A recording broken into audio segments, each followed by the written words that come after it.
నమస్కారం. మీరు చూస్తున్నారు నాగార్జున సాగర్ ప్రజల గొంతుక నందికొండ వార్తా స్రవంతి. నా పేరు పుష్ప. ఈ ఎపిసోడ్ ముఖ్యాంశాలు. నందికొండను సందర్శించనున్న మిస్ వరల్డ్ పోటీదారులు ఏర్పాట్లను పరిశీలించిన ఐజీ సత్యనారాయణ. ఉపాధ్యాయ తెలంగాణ ఉద్యమాల గొంతుక, పిల్లల నేస్తం, కవి, రచయిత, నందికొండ వార్తా స్రవంతి ప్రియ మిత్రుడు కస్తూరి ప్రభాకర్ సార్ ఉద్యోగ విరమణ సందర్భంగా సమూహ సంగమం. ఈ సభలో తన ఆటపాటలతో ఉర్రూతొలగించిన వాగ్గేయకారుడు గోరేటి వెంకన్న.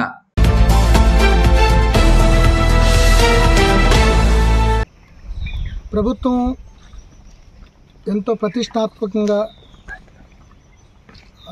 ఆ కండక్ట్ చేసే ప్రోగ్రాముకి సహాయ సహకారాలు అందించాలనే ఉద్దేశంతో అనేక డిపార్ట్మెంట్లు, ముఖ్యంగా పోలీస్ శాఖతో ఇప్పటికే అనేక మీటింగ్లు పెట్టడం జరిగింది.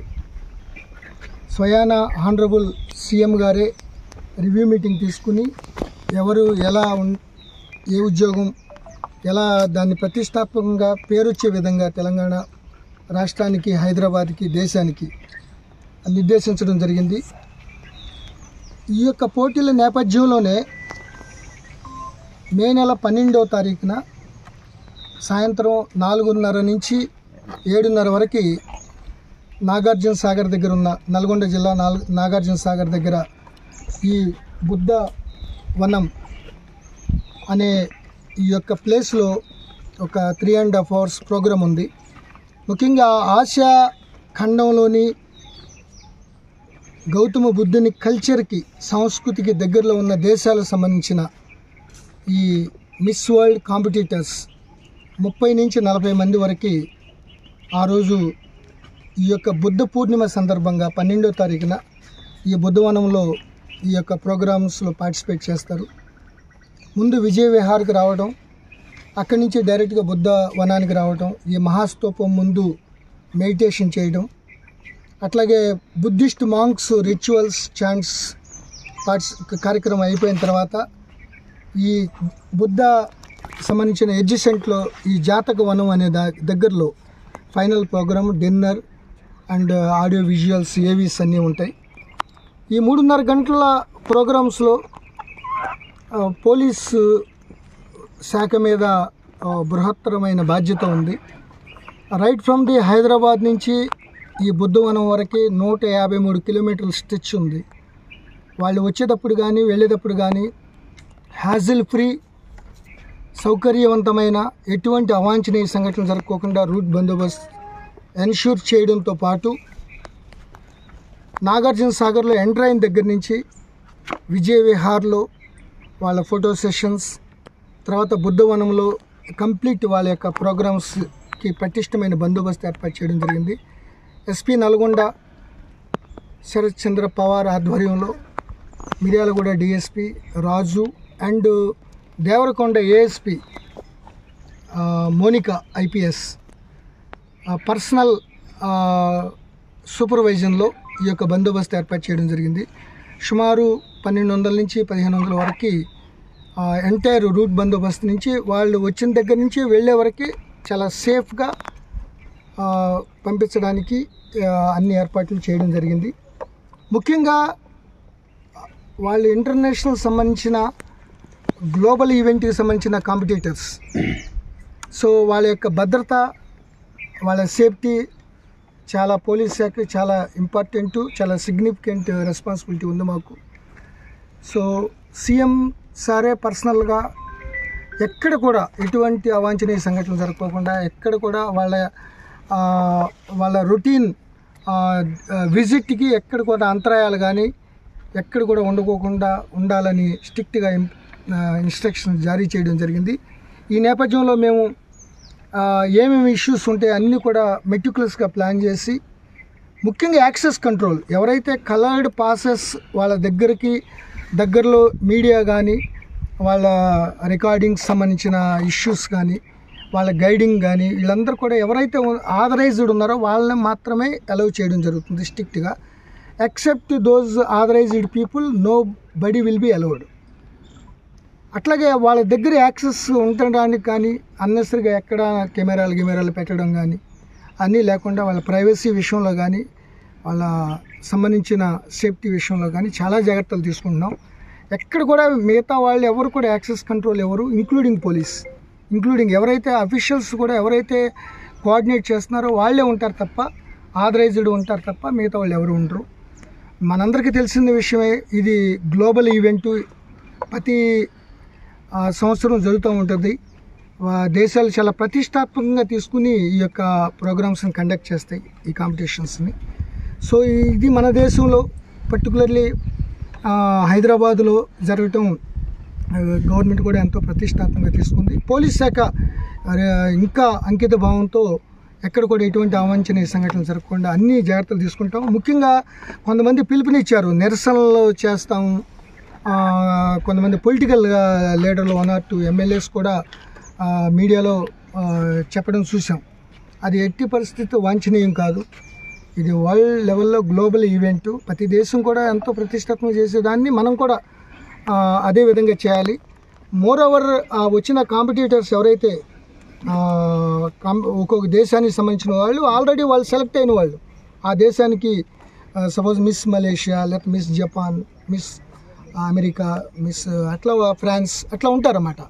సో వాళ్ళు వచ్చేటప్పుడు వాళ్ళ భద్రత విషయంలో కానీ దీంట్లో కానీ చాలా జాగ్రత్తగా ఉండాలి. నిరసనలు ఎక్కడ పడితే అక్కడ వస్తాము అది అనేది మాత్రం ఎట్టి పరిస్థితుల్లో అలౌ చేసేది లేదు. చాలా స్ట్రిక్ట్ యాక్షన్ తీసుకుంటాం. ముందు మనకి ప్రతిష్టాత్మకంగా చేసే విషయంలో అందరూ కోఆపరేట్ చేయాలి. ఎక్కడ చెడ్డ పేరు తీసుకొచ్చే పరిస్థితి రాకూడదు. ఒకవేళ ఎవరన్నా అటువంటి ప్రయత్నాలు చేస్తే వాళ్ళపై చాలా స్ట్రింజెంట్ యాక్షన్ తీసుకోవడం జరుగుతుంది. ముఖ్యంగా వాళ్ళ కాంపిటీటర్స్ చాలా సున్నితంగా ఉంటారు, చాలా యంగ్ ఏజ్, అరౌండ్ 20 అట్లా ఉంటారు. సో వాళ్ళు వచ్చినప్పుడు వెళ్ళేటప్పుడు చిన్న నిరసన కూడా వాళ్ళ కెరీర్ మీద, వాళ్ళ కాంపిటీషన్ మీద ఎఫెక్ట్ కాకూడదు. మనం చేసిన ఆలోచడి ఎక్కడ పడితే అక్కడ ఎవరన్నా ఉంటే వాళ్ళు కంగారు పడి వాళ్ళ యొక్క కాంపిటీషన్ మీద ఎఫెక్ట్ పడే అవకాశం ఉంటుంది. కాబట్టి అది చాలా సీరియస్ విషయం అది. సో మనం అందుకనే పోలీసు చాలా సీరియస్గా తీసుకున్నాం. గ్రౌండ్ లెవెల్లో ఎవరన్నా వాళ్ళకి ఇష్టం లేదు నిరసన చేయాలంటే పర్మిషన్ తీసుకుని, పోలీస్ శాఖ పర్మిషన్ తీసుకుని స్పెసిఫైడ్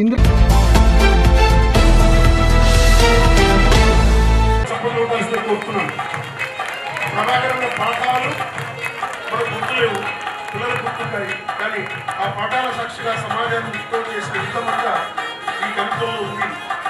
కవితా సంస్కృతి పక్షకాల ముక్కలు సభలో రిటైర్డ్ ప్రిన్సిపల్ శ్రీ గణమల కాశయ్య గారు ఉన్నారు, పంకజ్ గారు ఉన్నారు. నల్గొండ ఉమ్మడి జిల్లా విద్యా పరిరక్షణ సమితి కమిటీ అధ్యక్షులు ఆర్ విజయ్ కుమార్ ఉన్నారు. మిర్యాలగూడ, కోదాడ, భువనగిరి, చౌటుపల్లి, నల్గొండ, దేవరకొండ. 30 ఏళ్ళు 33 ఏళ్ళలో సర్వీస్ కేవలం సర్వీస్గా కాకుండా దాన్ని రక్త మాంసాలున్న మనిషిగా, ఆ రక్త మాంసాలున్న మనిషి స్పందనలు ఎట్లా ఉంటాయో ఆయన ఈ మొత్తం కాలంలో స్పందించి ఉన్నాడు. ముఖ్యంగా ఆయన ఒక రచయితగా కూడా మన ముందు ఉన్నాడు. అందుకే ఒక కవిత్వం పుస్తకాన్ని, మరో వ్యాసాల పుస్తకాన్ని మన ముందుకు తీసుకురాబోతున్నాడు. చాలా పత్రికల్లో విస్తృతంగా విద్యారంగం గురించి వ్యాసాలు రాశాడు. ఆ విద్యారంగం గురించి ఆయన ఏమనుకుంటున్నాడు అని చూసినప్పుడు మన ఆలోచనలే, మనం ఏమేమి ఆలోచిస్తున్నామో అలాంటి అనేక ఆలోచనలు తాను చేస్తూ ఉన్నాడు ఒక టీచర్. ఈ సమాజం బాగుండాలి. సమాజం బాగుండటం అనేది ఎక్కడ మొదలవుతుంది? బోధనతో మొదలవుతుంది. ఎందుకు అంటే తరగతి గది 4 గోడల మధ్య దేశ భవిష్యత్తు నిర్మాణం అవుతుందని కొటారి చెప్పిన మాట కేవలం ఒక వాక్యం మాత్రమే కాదని, జాతీయ విద్యా విధానం, నూతన విద్యా విధానం రిపోర్ట్ ఇస్తూ ఆ రిపోర్టుకు మొదటి పేజీలో రాసిన ఒక శీర్షిక మాత్రమే కాదని, అది మనందరం పాటించవలసిన ఒక నియమంగా, విలువగా ప్రభాకర్ భావించాడు. తరగతి గది 4 గోడల మధ్య దేశ భవిష్యత్తు నిర్మాణం కావడం కోసం మనం ప్రయత్నం చేస్తేనే కదా, మనం పూనుకుంటేనే కదా అది సాధ్యం. చేతుల్లోకి వచ్చిన భూములు మళ్ళీ పాలకుల చేతుల్లోకి వెళ్ళటం, ఆక్రమణకి గురి కావటం, గడీలకి సున్నాలు వేయటం, గడీల చరిత్ర నిర్మాణం చేయటం, గడీల సంస్కృతి నిర్మాణం చేయటం, గడీల సంస్కృతి, దొరల సంస్కృతి, భూస్వాముల సంస్కృతి, అగ్రకులాల సంస్కృతి తెలంగాణ సంస్కృతిగా వ్యాపింపజేస్తున్న ఒకానొక సందర్భంలో ఆయన ఒక టీచర్గా తెలంగాణ పునర్నిర్మాణంలో విద్య ఎలా ఉండాలి అనే ఆలోచన మొదలుపెట్టి ఆ విద్య వికసించాలి. తెలంగాణ పునర్నిర్మాణంలో విద్య వికసించాలి. విద్య ఎందుకు వికసించాలంటే 1848 కాలంలో అంటే 180 సంవత్సరాల కిందట మహాత్మా జ్యోతిరావు పూలే ఒక మాట అన్నాడు. ఈ సమాజంలో విద్య ఉంటే వివేకం వస్తుంది, వివేకం ఉంటే చైతన్యం వస్తుంది, చైతన్యం ఉంటే సంపద వస్తుంది, సంపద వస్తే రాజ్యాధికారం వస్తుంది అన్నాడు ఆయన. ఇవన్నీ రాకపోవడానికి ప్రధాన కారణం ఏంటంటే మన చేతుల్లో విద్య లేకపోవటము అన్నాడు మహాత్మా జ్యోతిరావు పూలే. ఈ సమాజానికి విద్య లేదు, శూద్రులకి విద్య లేదు, అంటరాని వాళ్ళకి విద్య లేదు, స్త్రీలకి విద్య లేదు. అంటే సమాజంలో 90% మంది ప్రజలకి విద్య నిరాకరించిన సమాజంలో ఆయన విద్య ఉండాలని కోరుకున్నాడు 180 ఏళ్ల కిందట. ఆ విద్య ఎట్లా ఉండాలంటే ప్రజలని చైతన్యం చేసేదిగా ఉండాలి, ప్రజలకి జ్ఞానం ఇచ్చేదిగా ఉండాలి, ప్రజలకి సంపదనిచ్చేదిగా ఉండాలి, ప్రజలకి ఈ దేశ అధికారాన్ని ఇచ్చేదిగా ఉండాలి అని చెప్పాడు. అందుకే ప్రభాకర్ తెలంగాణలో పునర్నిర్మాణంలో విద్య పాత్ర ఏమిటి అనుకున్నప్పుడు విద్య వికసించాలి అన్నాడు. ఆ వికసించడం అనేది ఎట్లా ఉండాలి అంటే ప్రజల కోణం నుంచి వికసించేదిగా ఉండాలి తప్ప పాలకుల కోణం నుంచి వికసించేదిగా ఉండకూడదు అని చాలా స్పష్టమైన వైఖరిని ప్రకటించాడు. దానితో పాటు టీచర్ మనం చెబుతూ ఉంటాం, నిబద్ధత నిమగ్నత అని మాట్లాడుతూ ఉంటాం. మన బ్యానర్ల మీద నినాదాలు వెలుగుతూ ఉంటాయి, మన పత్రికల మీద కరపత్రాల మీద నినాదాలు రాస్తూ ఉంటాం. మరి నిబద్ధత, సామాజిక బాధ్యత, వృత్తి నిబద్ధత అనేది ఎంతమంది టీచర్లు ఎంతగా నిర్వర్తిస్తున్నాం, అది ఒక విలువగా మన జీవితంలో ఎంత భాగం చేసుకున్నాం అనే ప్రశ్న వచ్చినప్పుడు చాలా ప్రశ్నలు మన ముందు నిలబడతాయి. ఈ నినాదాల మీద పనిచేసే మనం నిజంగా నిబద్ధత, సామాజిక బాధ్యతని నిర్వర్తిస్తున్నామా, వృత్తి నిబద్ధతని పాటిస్తున్నామా, దాన్ని ఒక విలువగా మన జీవితంలో భాగం చేసుకున్నామా అనే ప్రశ్నలు ఎన్నో వస్తాయి. ప్రభాకర్ ప్రతి టీచర్ వీటి చుట్టూ ఆలోచించాలి. వీటి చుట్టూ ఆలోచించినప్పుడు ఇది ఎక్కడ వ్యక్తం అవుతుందంటే సామాజిక బాధ్యత అనేది, వృత్తి నిబద్ధత అనేది, పాఠం చెప్పడం అనేది అది ఎక్కడ మూలమవుతుంది, దేని నుంచి వ్యక్తీకరణ అవుతుంది అంటే సంస్కృతి నుంచి వ్యక్తీకరణ అవుతుంది అన్నాడు ఆయన. ఆ వ్యాసంలో సంస్కృతి, సంస్కృతి అంటే ఏమిటి, నేను మాట్లాడే అంశం కూడా విద్యా సంస్కృతి ఫాసిజం అనే విషయాలు మాట్లాడాలి. సంస్కృతి అనేది చాలా ప్రధానమైన విషయం మన జీవితంలో. అంటే విలువ సంస్కృతిలో భాగం, విద్య సంస్కృతిలో భాగం, నిబద్ధత సంస్కృతిలో భాగం, సామాజిక బాధ్యత సంస్కృతిలో భాగం, పోరాటం సంస్కృతిలో భాగం, విప్లవ సంస్కృతిలో భాగం, మనం చేసే భోజనం సంస్కృతిలో భాగం, మనం కట్టే బట్ట సంస్కృతిలో భాగం, మనం మాట్లాడే మాట సంస్కృతిలో భాగం. అంటే దీని అర్థం జీవిత పార్శ్వాలన్నిటిని కలుపుతే సంస్కృతి, జీవితమే సంస్కృతి. మనిషి పుట్టినప్పటి నుంచి మరణించే వరకు మనిషి ఆచరించేది ప్రతి ఒక్కటి సంస్కృతిలో భాగం అవుతుంది. కనుక తెలంగాణకు ఒక సాంస్కృతిక అస్తిత్వం ఉంది అని రాశాడు ఆయన. తెలంగాణకు ఒక సాంస్కృతిక అస్తిత్వం ఉంది కనుక ఆ సాంస్కృతిక అస్తిత్వం నుంచి తెలంగాణ పునర్నిర్మాణం జరగాలి అనేది ఆయన ఆలోచన. ఇక్కడ సాంస్కృతిక అస్తిత్వం ఎక్కడి నుంచి మొదలవుతుంది? ఈ సాంస్కృతిక అస్తిత్వం అనేది బతుకమ్మ నుంచి మొదలవుతుంది. ఇక్కడ సాంస్కృతిక అస్తిత్వం అనేది సంపక్క సారక్క పోరాటం నుంచి వ్యక్తమవుతుంది. ఇక్కడ సాంస్కృతిక అస్తిత్వం దొడ్డి కొమరయ్య నుంచి మొదలవుతుంది, తెలంగాణ రైతాంగ పోరాటం నుంచి మొదలవుతుంది, కొమరం భీము నుంచి మొదలవుతుంది. ఇక్కడి సంస్కృతి అంటే పోరాటమే ఒక సంస్కృతి. ఇక్కడి సంస్కృతి అంటే జీవితాన్ని మార్చడం కోసం, మార్చుకోవడం కోసం జరిగే పెనుగులాటనే ఒక సంస్కృతి. కనుక విద్యలో ఇవన్నీ భాగం కాకపోతే దొరల రాజ్యాలు, కాకతీయ రాజ్యం, శాతవాహనుల రాజ్యం, గోల్కొండ రాజ్యం, నిజాం రాజ్యం, భూస్వాముల రాజ్యం, ఈ రాజులకు సంబంధించిన భావన మాత్రమే పాఠాల్లోకి వస్తే, ఈ భావన మాత్రమే క్లాస్ రూమ్ లో బోధన జరిగితే, ఇదే పునర్నిర్మాణం జరిగితే తెలంగాణకి ఒరిగేది ఏమి లేదు కనుక ప్రజల కోణం నుంచి పునర్నిర్మాణం జరగాలి అని తన వ్యాసాల్లో రాశాడు. సాధారణంగా ఉద్యోగులం అందరం ఏమనుకుంటాం, ఒక్కసారి ఉద్యోగం రాగానే మన జీవితం అంతా మారిపోతుంది, చాలా సహజంగా మారిపోతుంది. ఇప్పుడు అన్న మిత్రుడు చెప్పాడు కదా, కార్టూనిస్ట్, చాలా అద్భుతంగా చెప్పాడు ఆయన. ఏమన్నాడు? అదేవిధంగా గురుకుల పాఠశాలలో పనిచేసిన టీచర్ పాట పాడి కూడా చెప్పాడు, మనకి ఒక తత్వాన్ని బోధ చేశాడు. మనం చూసే చూపును బట్టి వాడికి ఒకడికి వేదనలా కనిపిస్తే ఒకడికి అది వేదనలా కనిపిస్తుంది,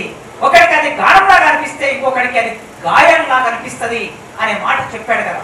ఈ మాట క్రమం చూసినప్పుడు ఇక్కడ కూర్చున్న 99% మనం అందరం ఉద్యోగం రాకముందు ఒక పెన్ను కొనుక్కోవడానికి, ఒక మంచి డైరీ కొనుక్కోవడానికి, ఒక మంచి సెట్ కొనుక్కోవడానికి, ఒక మంచి ఫైట్ కొనుక్కోవడానికి, ఈవెన్ చెప్పులు కొనుక్కోవడానికి వెనక ముందు ఆలోచించిన వాళ్ళం. ఒక డ్రెస్సునే మళ్ళీ మళ్ళీ ఉతికి వేసుకున్న వాళ్ళం. Social welfare, SC social welfare hostel నుంచి వచ్చిన వాళ్ళం, బీసీ వెల్ఫేర్ హాస్టల్ నుంచి వచ్చిన వాళ్ళం, ఎస్టీ వెల్ఫేర్ హాస్టల్ నుంచి వచ్చిన వాళ్ళం. మనం అందరం ఒక్కసారి ఉద్యోగంలోకి వచ్చిన తర్వాత మన జీవితం అంతా మారిపోతుంది. ఒక్కసారి నెల జీతం తీసుకున్న తర్వాత మన ఆలోచన విధానం మారిపోతుంది. మార్క్సే స్వయంగా అన్నట్లు మనిషి ఆలోచనని, మనిషి సంస్కృతిని, మనిషి జీవితాన్ని ఏది నిర్ణయిస్తుందయా అంటే మన సామాజిక అస్తిత్వం ఈ మొత్తాన్ని నిర్ణయిస్తుంది. మన ఆర్థిక అస్తిత్వం ఈ మొత్తాన్ని నిర్ణయిస్తుంది. కనుక ఆర్థిక సంబంధాలే సామాజిక సంబంధాలుగా ఉంటాయని కార్ల్ మార్క్స్ అన్నాడు. అందుకే ప్రభాకర్ ఒక వ్యాసంలో రాస్తూ ఉద్యోగులైన వాళ్ళు ఎవరైనా సరే మనం తీసుకునే జీతం, మనం పొందే డబ్బు ఇదంతా ప్రజల డబ్బు అనే ఒక నిబద్ధత మనలో ఉండకపోతే తిరిగి మనం సమాజానికి చేసే సేవ, ఏ కోణంలో సేవ చేయాలి అనే విషయం దాని పట్ల స్పష్టత మనకి ఏర్పడదు అని రాశాడు. అందుకే ఉద్యోగులు బుద్ధిజీవులు సత్యాన్నే బోధించాలి, ఎప్పుడైనా అబద్ధాన్ని బోధించకూడదు.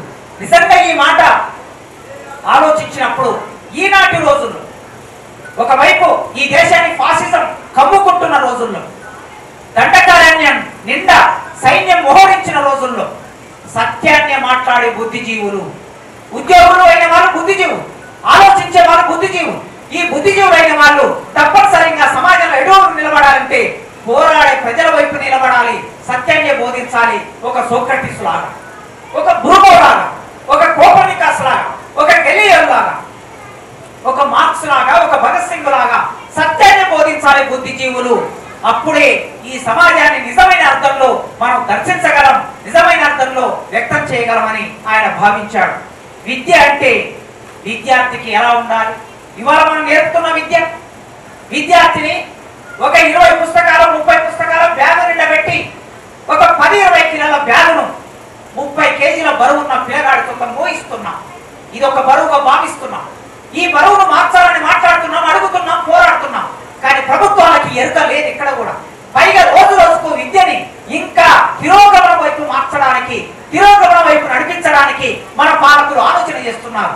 జాతీయ విద్యా విధానం పేరిట, లేదా ప్రపంచీకరణ విద్యా విధానం పేరిట, గ్లోబలైజేషన్ పేరిట ఈ విద్యలోకి ఆనందాన్ని తీసుకురావాల్సింది పోయి ఇంకా విద్యార్థిని ఆనందానికి బదులు కష్టభరితంగా విద్యని భావించే రోజుల వైపు నెడుతూ ఉన్నారు. ప్రభాకర్, విద్య అంటే మనం విద్యార్థికి ఆనందాన్ని ఇవ్వకపోగా కో కరికులం యాక్టివిటీస్ అనేది మన విద్యలో భాగం కాకపోవటం మూలంగా విద్యార్థి తరగతి గదిలోకి రాకుండా పారిపోయే ఒకనొక పరిస్థితి ఏర్పడుతుంది. ఒకవేళ వచ్చినా బలవంతంగా క్లాస్ రూమ్ లోకి వస్తున్నారు విద్యార్థులు. అందుకే ఒక సందర్భంలో ఎవరు అన్నారు, పిల్లలను దండిస్తే ఆ దండన అనేది చివరికి ఎక్కడికి దారి ఇస్తుంది అంటే సమాజంలో దండించేవాడు ఒకడు ఉంటాడు అనే ఒక భావాన్ని చాలా ప్రాథమిక స్థాయిలోనే విద్యార్థులకి మనం నేర్పిస్తున్నాం. దండించేవాడు ఒకడుంటాడు, దండనకి గురయ్యేవాడు మరొకడు ఉంటాడు, సమాజంలో ఈ అసమానమైన వ్యవస్థ నిర్మాణమై ఉంటుంది అని బోధించే క్రమాన్ని చాలా ప్రాథమిక స్థాయిలో విద్యార్థులకు చెప్పడం అనేది ఇది చాలా తప్పుగా ఉంటుంది అని ఆయన తన వ్యాసంలో రాశాడు. ఆనందం ద్వారా భావాలని విద్యార్థులకి ప్రోధి చెయ్యాలి.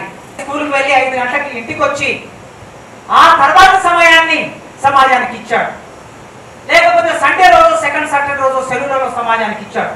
ఇప్పుడు పూర్తి కాలం ఆయన తన సమయాన్ని సమాజానికి ఇచ్చే అవకాశం ఉన్నది.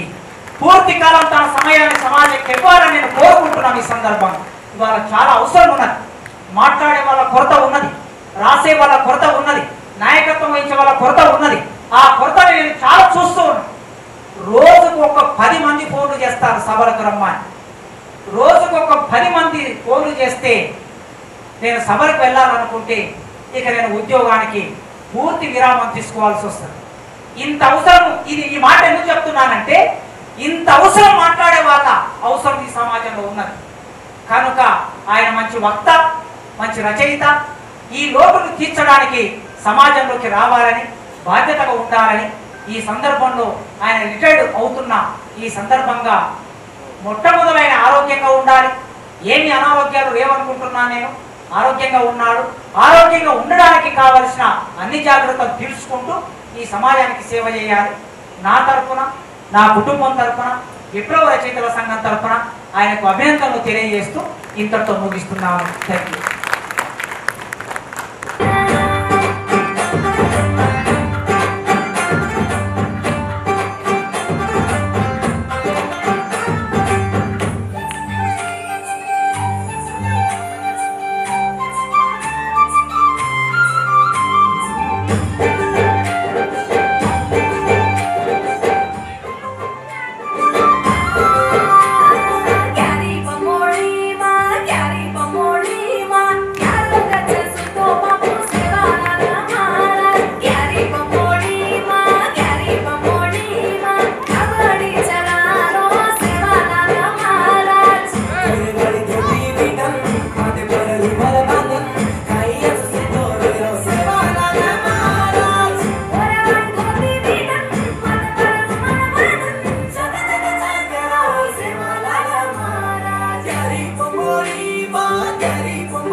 వెరీ గుడ్ గట్టే చప్పటి కూడా వస్తుంది. ఉదాహరణ ఇక్కడ ఇప్పుడు రాగానే ఇప్పుడే పుస్తకం చూశాను. ఆయన కవిత్వం అప్పుడప్పుడు చూస్తున్న సాహచేరి అనే పేరుతో రాస్తున్న కవితలన్నీ కూడా చాలా బాగుంటాయి. ఎంత గొప్ప స్నేహం అని అంటే, నేను నీ నిజమైన నేస్తాన్ని అనే శీర్షికతో రాశాడు. నేను నీ ఎద మీదో జడలోనూ వాడిపోయే గులాబీని కాదు, అందమైన అక్షరాలతో హృదయాకారపు చిత్రంలో ముద్రించిన గ్రీటింగ్ను కాదు, నీ ముంజేతికి కట్టిన బంగారు వన్నెల తీగిపోయే బంధాన్ని కాదు, నేస్తాల్తోనూ గ్లాసులతోనూ సీర్స్ను చిందించే మత్తు సిట్టింగ్స్లోని మత్తును కాదు. మరి ఏంటిదట? నీ కన్నీటి చెమ్మను తుడిచే నీ నిజమైన నేస్తాన్ని. అది ప్రభాకర్. కన్నీటి చెమ్మను తుడిచే నిజమైన నేస్తం ప్రభాకర్. చాలా ఎన్నో ఉద్యమాలలో ఎన్నో రకాల ఇందాకనే మేము వస్తుండగా అనుకుంటూ వచ్చాము. ఎన్ని ఉపాధ్యాయ సంస్థల్లో లెక్కలేని అన్ని మొదలించి కూడితే ఉపాధ్యాయ సంస్థల్లో చాలా క్రియాశీలక పాత్ర వహించిన ప్రభాకర్ గారు. అందులో చెప్పాలంటే మనం అందరము ఎదురు చూస్తున్న గోటెక్కన్ గారి గురించి మనం చూస్తున్నాం కాబట్టి, అంతకంటే ముందు పుస్తకావిష్కరణ ఉంది కాబట్టి మా కోయికోటేశ్వరరావు గారు ఆ పుస్తకం కూడా ఆవిష్కరించి తను మాట్లాడాల్సిన అవసరం ఉంది కాబట్టి, మన అందరి అభిమాన గాయకుడైనటువంటి మిత్రులు గోరేటి వెంకన్న గారు, డాక్టర్ రాజు గారు, పాండు, అదేవిధంగా ఈ సన్మాన ఈ పదవీ విరమణ జరుగుతున్న సందర్భంగా ఈ కార్యక్రమం మన సోదరుడు ప్రభాకర్, ఇంకా ఇతర పెద్దలు, ప్రభాకర్ మిసెస్ రేఖ, ఈ కార్యక్రమానికి హాజరైనటువంటి పెద్దలారా, మిత్రులారా, ప్రభాకర్ నిజంగా చాలా అదృష్టవంతుడు. ప్రపంచ కార్మికుల పోరాట దీక్షా దినమైనటువంటి మేడే సందర్భంగా ఆయన పదవీ విరమణ ఈ ఫంక్షన్ అనేది జరుగుతూ ఉన్నది. ఇది ఎప్పుడు కూడా గుర్తుపెట్టుకోవాల్సినటువంటి విషయం. సోదరుడు ప్రభాకర్ వాళ్ళ కుటుంబంతో నాకు చాలా సాన్నిహిత సంబంధం, పరిచయాలు బాగా ఉన్నాయి. వాళ్ళ నాన్నగారు మల్లయ్య గారు పెద్దలు, వాళ్ళ అన్నగారు సోమయ్య గారు, వాళ్ళ బ్రదరు వెంకటేశ్వర్లు, మొత్తం వాళ్ళకు సత్యం, వాళ్ళ కుటుంబ సభ్యులు చాలా సాన్నిహితంగా మేము కలిసిమెలిసి ఉండేవాళ్ళం. ప్రతి విషయంలో కూడా కార్యక్రమాల్లో పాల్గొనేవాళ్ళం. ప్రభాకర్ చిన్న వయసు నుండే, విద్యార్థి దశ నుంచే ఎన్నో ఉద్యమాల్లో పాల్గొంటూ అభ్యుదయ భావాలు, ఈ సమాజం మారాలి, అందరికీ విద్య, అందరికీ ఉపాధి, అసమానత లేనటువంటి సమాజం రావాలి అని చెప్పేసి ఆ రకంగా విద్యార్థి దశ నుండే అనేక ఉద్యమాల్లో పాల్గొంటూ ఒక రచయితగా, ఒక కవిగా అనేక వ్యాసాలు ఆ రకంగా రాస్తూ, కరపత్రాలు రాస్తూ ఆయన అనేక ఉద్యమాల్లో పాల్గొనడం అనేది జరుగుతూ ఉన్నది. ప్రభాకర్ తెలంగాణ ఉద్యమంలో నన్ను రోజు తిట్టేవాడు. ఎందుకంటే పార్టీ లైన్ ప్రకారంగా నేను రాజీనామా చేయకుండా ఉన్నాను. అదే మా అభిప్రాయం నేను చెప్పామే మా పార్టీలో, కానీ పార్టీ నిర్ణయానికి కట్టుబడి ఉంటున్నాము అని చెప్పి అన్నా కూడా లేదు అని చెప్పేసి రోజు అండు వీళ్ళందరూ కలిసి నన్ను రోజు తిట్టేవాళ్ళు, రోజు శవయాత్రలు. సరే, వ్యక్తిగతంగా వాళ్లకు మాకు ఏ రకమైనటువంటిది లేదు. నేనంటే గౌరవం, వాళ్ళన్నా నా గౌరవం, వాళ్ళ పాలసీ అది, నా పాలసీ ఇది అని చెప్పేసి అనుకునే వాళ్ళం. కాబట్టి నిక్కచ్చిగా వాళ్ళకున్న అభిప్రాయాలు నిక్కచ్చిగా మొహమాటం లేకుండా చెప్పడంలో ఏమాత్రం వెనకాడే వాళ్ళు కాదు. కాబట్టి ఆ రకంగా ప్రభాకర్ ఇప్పుడు ఉన్నటువంటి సమయంలో ఇలాంటి వాళ్ళు చాలా మంది మన యూటీఎఫ్లో, ఉపాధ్యాయ సంఘాల్లో, డిటిఎఫ్ కానీ అనేక సంఘాలు పనిచేస్తున్న వాళ్ళు ఉన్నారు. మీకు ఇంకెంతకాలం ఉంది రిటైర్మెంట్ అంటే 2 ఏళ్ళు ఉందన్నా, 3 ఏళ్ళు ఉంది, ఏడాది ఉందంటే మీరంతా తొందరగా బయటకు వస్తే మంచిది. ఇప్పుడున్నటువంటి పరిస్థితుల్లో ఉద్యమాలు బలంగా సాగాలి. ఎందుకంటే ఏంటంటే మీలాంటి నాయకులంతా కూడా అవసరము. ఇవాళ దేశాన్ని కేంద్రంలో ఉన్న మోడీ ఏ విధంగా వెనక్కి తీసుకెళ్తుందో మనం చూస్తూ ఉన్నాం. ఇవాళ పనిచేస్తున్నటువంటి రాజకీయ పార్టీలు ఒక కార్పొరేట్ కంపెనీ లాగా, కార్పొరేట్ ప్రభుత్వాలుగా పనిచేస్తూ ఉన్నాయి తప్ప మరొకటి కాదు. అందుకొరకే ఇలాంటి సమయంలో మీలాంటి వాళ్ళు ఎంతో మంది బయటకు వచ్చి ప్రజా ఉద్యమాలను నిర్మించి పెద్ద ఎత్తున ఏంటంటే ప్రజల్లో చైతన్యం తీసుకురావడానికి ప్రయత్నం చేయవలసినటువంటి అవసరం ఉంది అని చెప్పి ఎప్పుడు చెప్తున్నవాళ్ళు. కాబట్టి ఈ టైంలో మన సోదరుడు ప్రభాకర్ రావటం అనేది ఇక్కడ ఈ ప్రాంతంలో ఉద్యమానికి చాలా ఉపయోగకరం. అందుకొరకు ఏదో రిటైర్మెంట్ అయిందని చెప్పేసి కాకుండా ఇప్పటి వరకు చేసిన దానికంటే ఎక్కువ రోజు ఒక 10-12 గంటలు మరి సమాజ మార్పు కొరకు ప్రజల్లో చైతన్యం తీసుకురావడానికి కావలసినటువంటి సంఘాల్లో, ఉద్యమాల్లో తన వంతు పాత్ర ఉంటుందని చెప్పి ఆ రకంగా ఈ సమాజానికి ఉపయోగపడుతుందని చెప్పేసి ఆశిస్తూ మరి ప్రత్యేకంగా సోదరుడు ప్రభాకర్ గారికి మరి అభినందనలు, శుభాకాంక్షలు తెలియజేస్తూ సెలవు. ధన్యవాదాలన్నా. నిజంగా కూడా ఉద్యమం అప్పుడైతే చాలా మేము అంటే 2 దేశాలు పాకిస్తాన్, ఇండియా ఎట్లా కొట్లాడుకుంటుందో అట్లా అన్నతోటి మేము కొట్లాడినాం. కానీ అన్న ఇప్పుడు ఎక్కడ సభ జరిగినా కూడా చాలా గొప్పగా ఈ విషయం చెప్తున్నాడు. అది వారి సమృద్ధి ధన్యవాదాలు తెలియజేస్తూ అభినందన సంచికలాగా వచ్చింది. అది ఆయన స్నేహితుడు కాటం సత్యనారాయణ గారు హైదరాబాద్లో ఉంటారు. ఆయన ఇప్పుడు విశ్వంబర పత్రిక నడుపుతున్నాడు. చాలా మంచి మిత్రుడు ప్రభాకర్కు. మేము ఇట్లా చేస్తున్నామన్నా మీరు రావాలి అని అంటే రావటం కాదు, నేను పుస్తకం వేస్తానని చెప్పి తను ముందుకు వచ్చాడు. ఆ కాటం సత్యనారాయణ అన్నకు ధన్యవాదాలు తెలియజేస్తూ ఇప్పుడు ఈ మదనాన్ని గోరెట్టి వెంకన్న గారు చలనాన్ని, ప్రభాకర చలనాన్ని గౌరవ మిత్రులు పెద్దలు శాసనసభ్యులు బత్తుల లక్ష్మారెడ్డి గారిని ఆవిష్కరించవలసిందిగా కోరుతూ నర్సిరెడ్డి గారు రవికుమార్ సారు వారి చేదోడుగా ఉండవలసిందిగా కోరుతున్నాను. మిగతా మిత్రులందరూ దయచేసి ఒక నిమిషం ముందు అది గోరెంటి వెంకన్న గారు ఆవిష్కరించి అది అయినాక ఇది చేద్దాం. ఈ పుస్తకంలో ఎవరైతే వ్యాసాలు పంపించారో వాళ్ళందరూ కూడా ఒకసారి వేదిక మీదకి రావాల్సిందిగా ముందు ఈ పుస్తకం ఆవిష్కరణ ఒకటే ఇవ్వండి. దయచేసి చలనంలో ఉన్న వాళ్ళందరూ కూడా వేదిక మీదకి రావాల్సిందిగా కోరుతున్నాం. సంపాదకవర్గ సభ్యులు ఆనంద్ గారు దయచేసి సార్ ఏమనుకోదు, అందరు రండి రండి.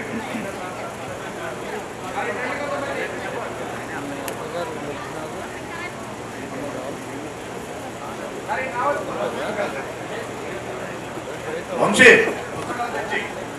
తొందరగా చాలా తీసుకురా, ఒక్కటే తెస్తారు.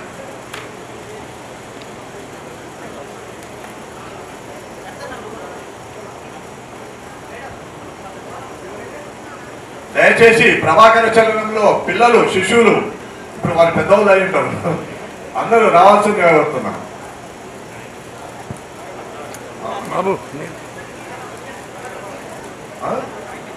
వెంకట్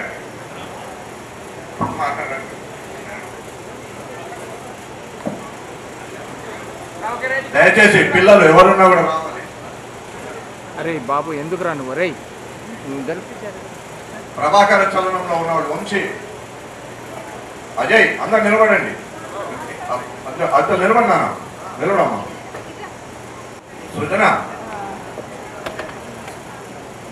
సుజిత అమ్మ వాడిని పంపించురా, నువ్వు కూడా రా. వాడు రఘుబాబు దయచేసి రండి. వెంకట్ రవి కుమార్ ప్లీజ్ దయచేసి రండి. ఎక్కడున్నా అందరు సోమన్న అందరు ఎవరున్నారు?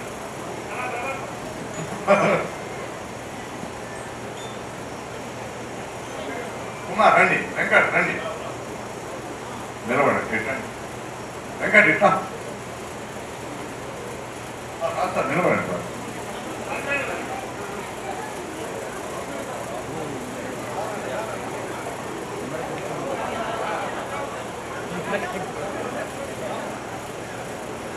రఘు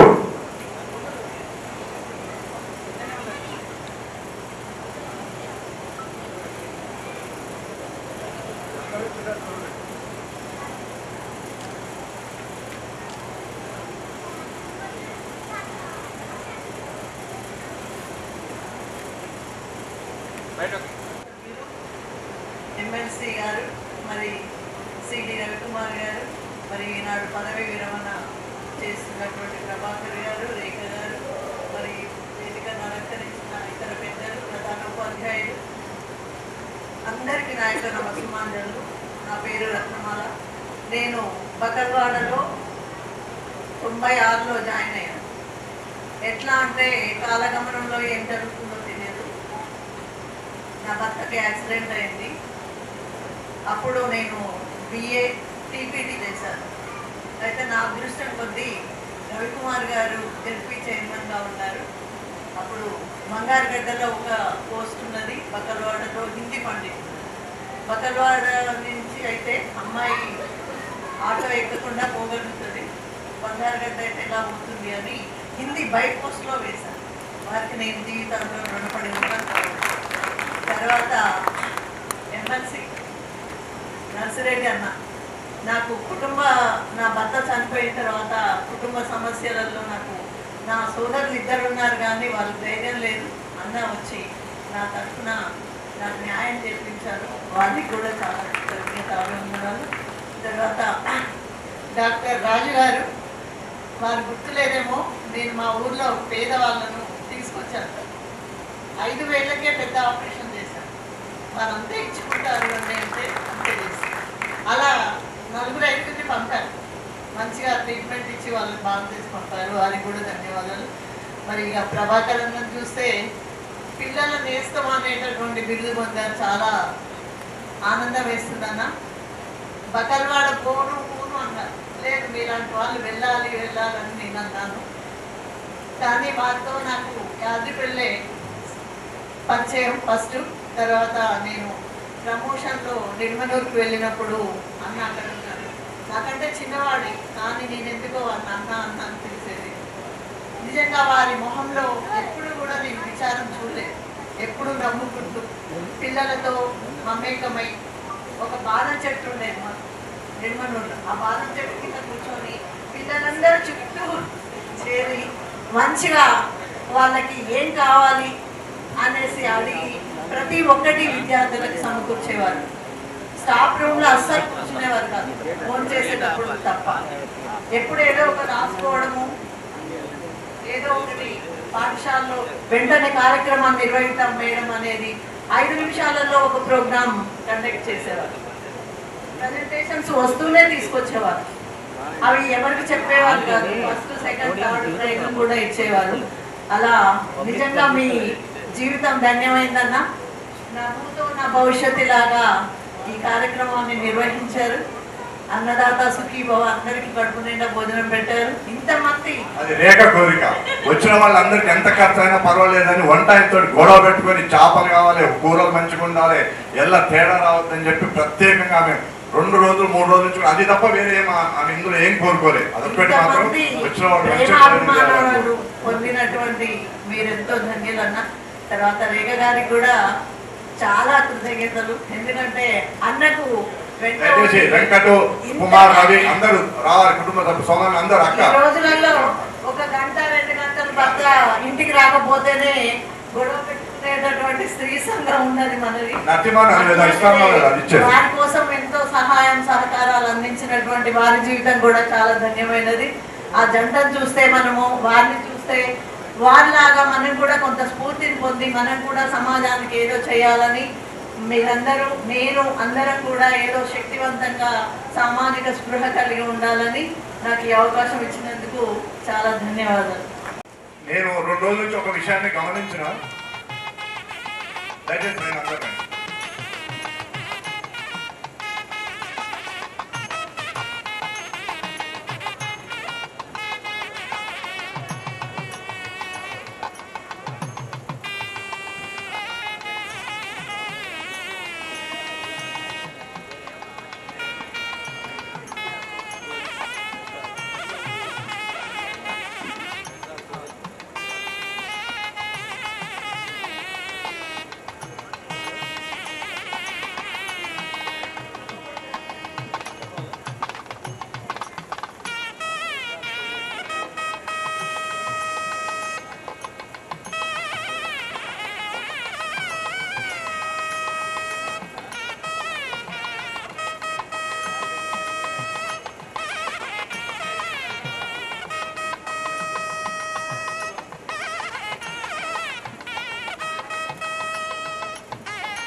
తొందరగా మార్చుకోవాలి.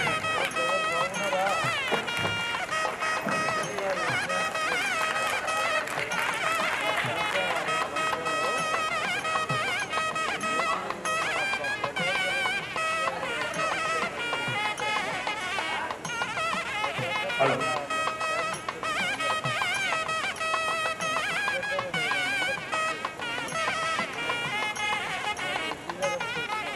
కూర్చోండి. అయిపోయింది. ఒక నిమిషం. ఆయన అల్లుడని కాదు, అక్కడ బాగా పనిచేసిండు అని అంతే.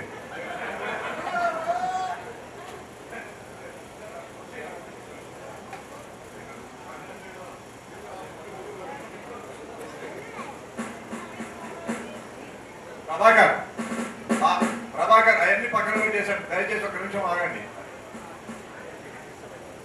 అయిపోయింది. ప్రభాకర్ రఘు సార్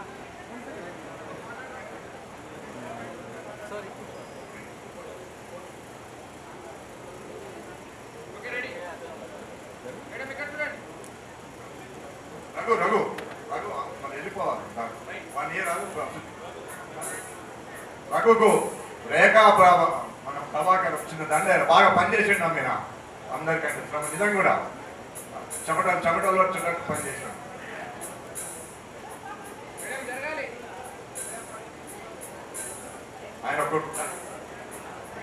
ఒక్కడే పని చేశాడు.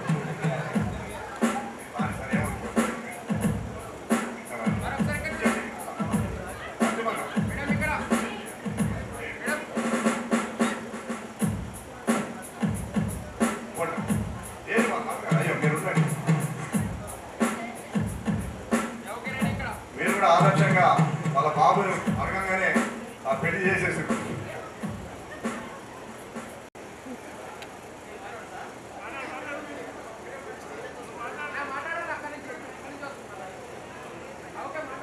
సైద్ధాంతిక విశ్వాసాలన్న శాసనసభ్యులు పిఎల్ఆర్ గారు, యూటీఎఫ్ నాయకులు కామ్రేడ్ మాజీ కాదు వారు ఇప్పుడు ఎమ్మెల్సీ అనుకుంటున్నాను, ఎందుకంటే ప్రజల్లో వారికి ఉన్న నిబద్ధత లాంటిది. కామ్రేడ్ నర్సిరెడ్డి గారు, మా జూలూరి గౌరశేఖర్ గారు సాహిత్య అకాడమీ చైర్మన్ మాజీ అని నన్ను, ఆయన కూడా అకాడమీ చైర్మన్ అనుకుంటాను. జూలూరి గౌరశేఖర్ గారు, అన్నిటికంటే క్షమించాలి నన్ను, సిడి రవికుమార్ గారు జిల్లా పరిషత్ చైర్మన్, ఎంత విలువలు ఆయన మాట్లాడిన 2-3 మాటలు నాకు గుండె తరుక్కుపోయింది. అంటే ఈ కాలంలో కూడా మొత్తం ఆ వయసులో ఈ కాలంలో తను చూసినాక ఒక ఆశ ఎప్పుడు ఉండాలి, ఉదాత్తమైన ఆశ. ప్రపంచం ఎంతకంటే సంక్షోభాన్ని చాలా చూసింది. హిట్లర్ లాంటి వాళ్ళను, నిజామును, లేకపోతే క్రూరత్వం, అమానుషత్వాన్ని ప్రపంచం చూసినా వాళ్ళు కనుక మన పిల్లలకి జారిస్తూ ప్రౌర్యాన్ని ఇట్లనే అనుకుంటే సమాజం మారకుంటుంది. కనుక ఇంత చెడిపోయింది కాదు, చెడిపోయినా కానీ ఏం చేయాలని మార్గనిర్దేశం చేసినాడు సిడి రవికుమార్ గారు, డాక్టర్ గారు, కందుకూరు రమేష్ అన్న సీనియర్ కవి అన్నయ్య, సుప్రసిద్ధ సాహిత్యవేత్త కవి మా కోయికోటేశ్వరరావు గారు, తాళ్ళపల్లి రవి మంచి ఉద్యమకారుడు, వారు ఎమ్మెల్సీ గౌరవనీయమైన ఎమ్మెల్సీ అన్న జనరల్ సీట్లో ఇచ్చిన శంకర్ నాయక్ గారు, ఇంకెవరు పేరు టీఎన్జిఓ లీడర్లు అందరూ, మున్సిపల్ కమిషనర్ గారు చాలా అద్భుతంగా కళ్ళు మాత్రం మీరు రంగస్థల పౌరాణిక నాటకం వేస్తే కనుక సినిమాలో ఏదైనా పాత్రకు నిజంగా బాగున్నారు. కమిషనర్ అంటే కమిషనర్ లాగా ఎస్పీ నేను అనుకున్నా, ఎస్పీ తీసుకోనుకున్నా. చాలా థ్యాంక్ యూ సార్, సరదాగా అనుకున్నాను. మీరు వెతుకుపోయినట్టు గౌరవం, మా ప్రభాకర్ అన్న మీ అందరికీ ఎట్ట గౌరవం. నేను కూడా నాకేం హోదా గీదా ఎమ్మెల్సీ కాదు, చాలా నాకు ఆయనతో పాండన్నతో ప్రభాకర్తో అంటే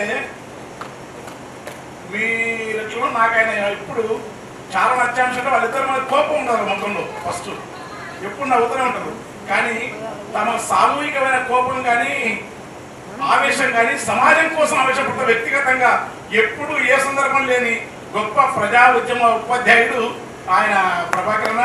అక్కగారు కూడా అంతే ఇష్టం. నేను వారి సభలకు వచ్చిన, డిటిఎఫ్ సభలకు వచ్చి పాడినా. ఈ పాప పెళ్ళప్పుడు దాదాపు కొత్త ప్రోగ్రామ్ చేసిన. ఇక తర్వాత మధ్య మధ్యలో తెలంగాణ ఉద్యమంలో అక్కడ ధూమ్ధామ్ వచ్చినప్పుడు ఒకసారి వచ్చినాను.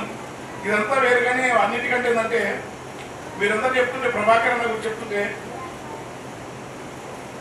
నిర్బంధం అది నాకు తెలుసు. ఆ నిర్బంధం ఎందుకు నిర్బంధం కూడా హాయిగా బతకొచ్చు. 7 మంది అన్నదమ్ములు, వాళ్ళ నాన్న కష్టపడ్డాడు, ఆయన అన్న పెద్ద ఆయన నడిపాయన హాయిగా ఉండొచ్చు.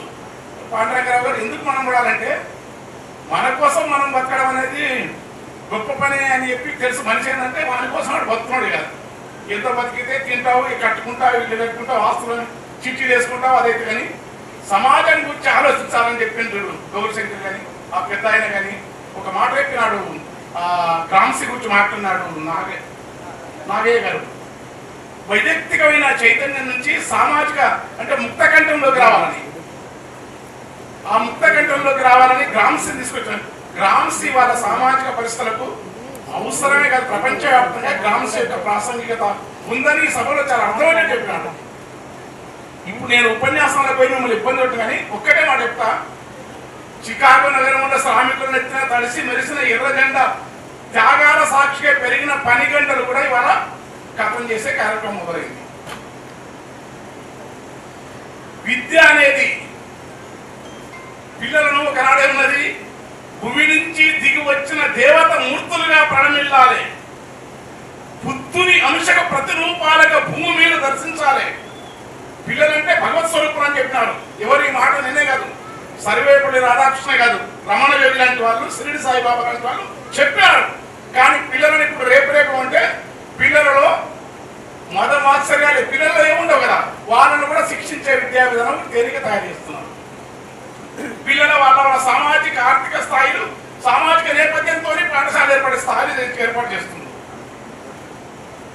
ఏదైతే కులము మతము వీసే గాలి మోసే నేల పొంగే గంగ పొద్దు నింగి ఐదింటి రూపమైన ఈ గూటి దీపం స్థావర జంగమాత్మక జగత్తులో భేదము లేకుండా అందరూ ఒకటి తత్వం భారతీయ తత్వాన్ని మరుగున పడేసి కాదు నీది కులము నీది మతము నీది మొదలైంది. ఇది నిజమైన భారతీయత కాదు. అట్లని దుర్మార్గమైన ఉగ్రవాదాన్ని వాటినంటే మనం వ్యతిరేకించాలి. ఈ దేశం కోసం ఎవరి త్యాగం. భగత్ సింగ్ తప్పటడుగులా ప్రాయమంతున దున్నే నాగటి సార్ల చూసినాడు.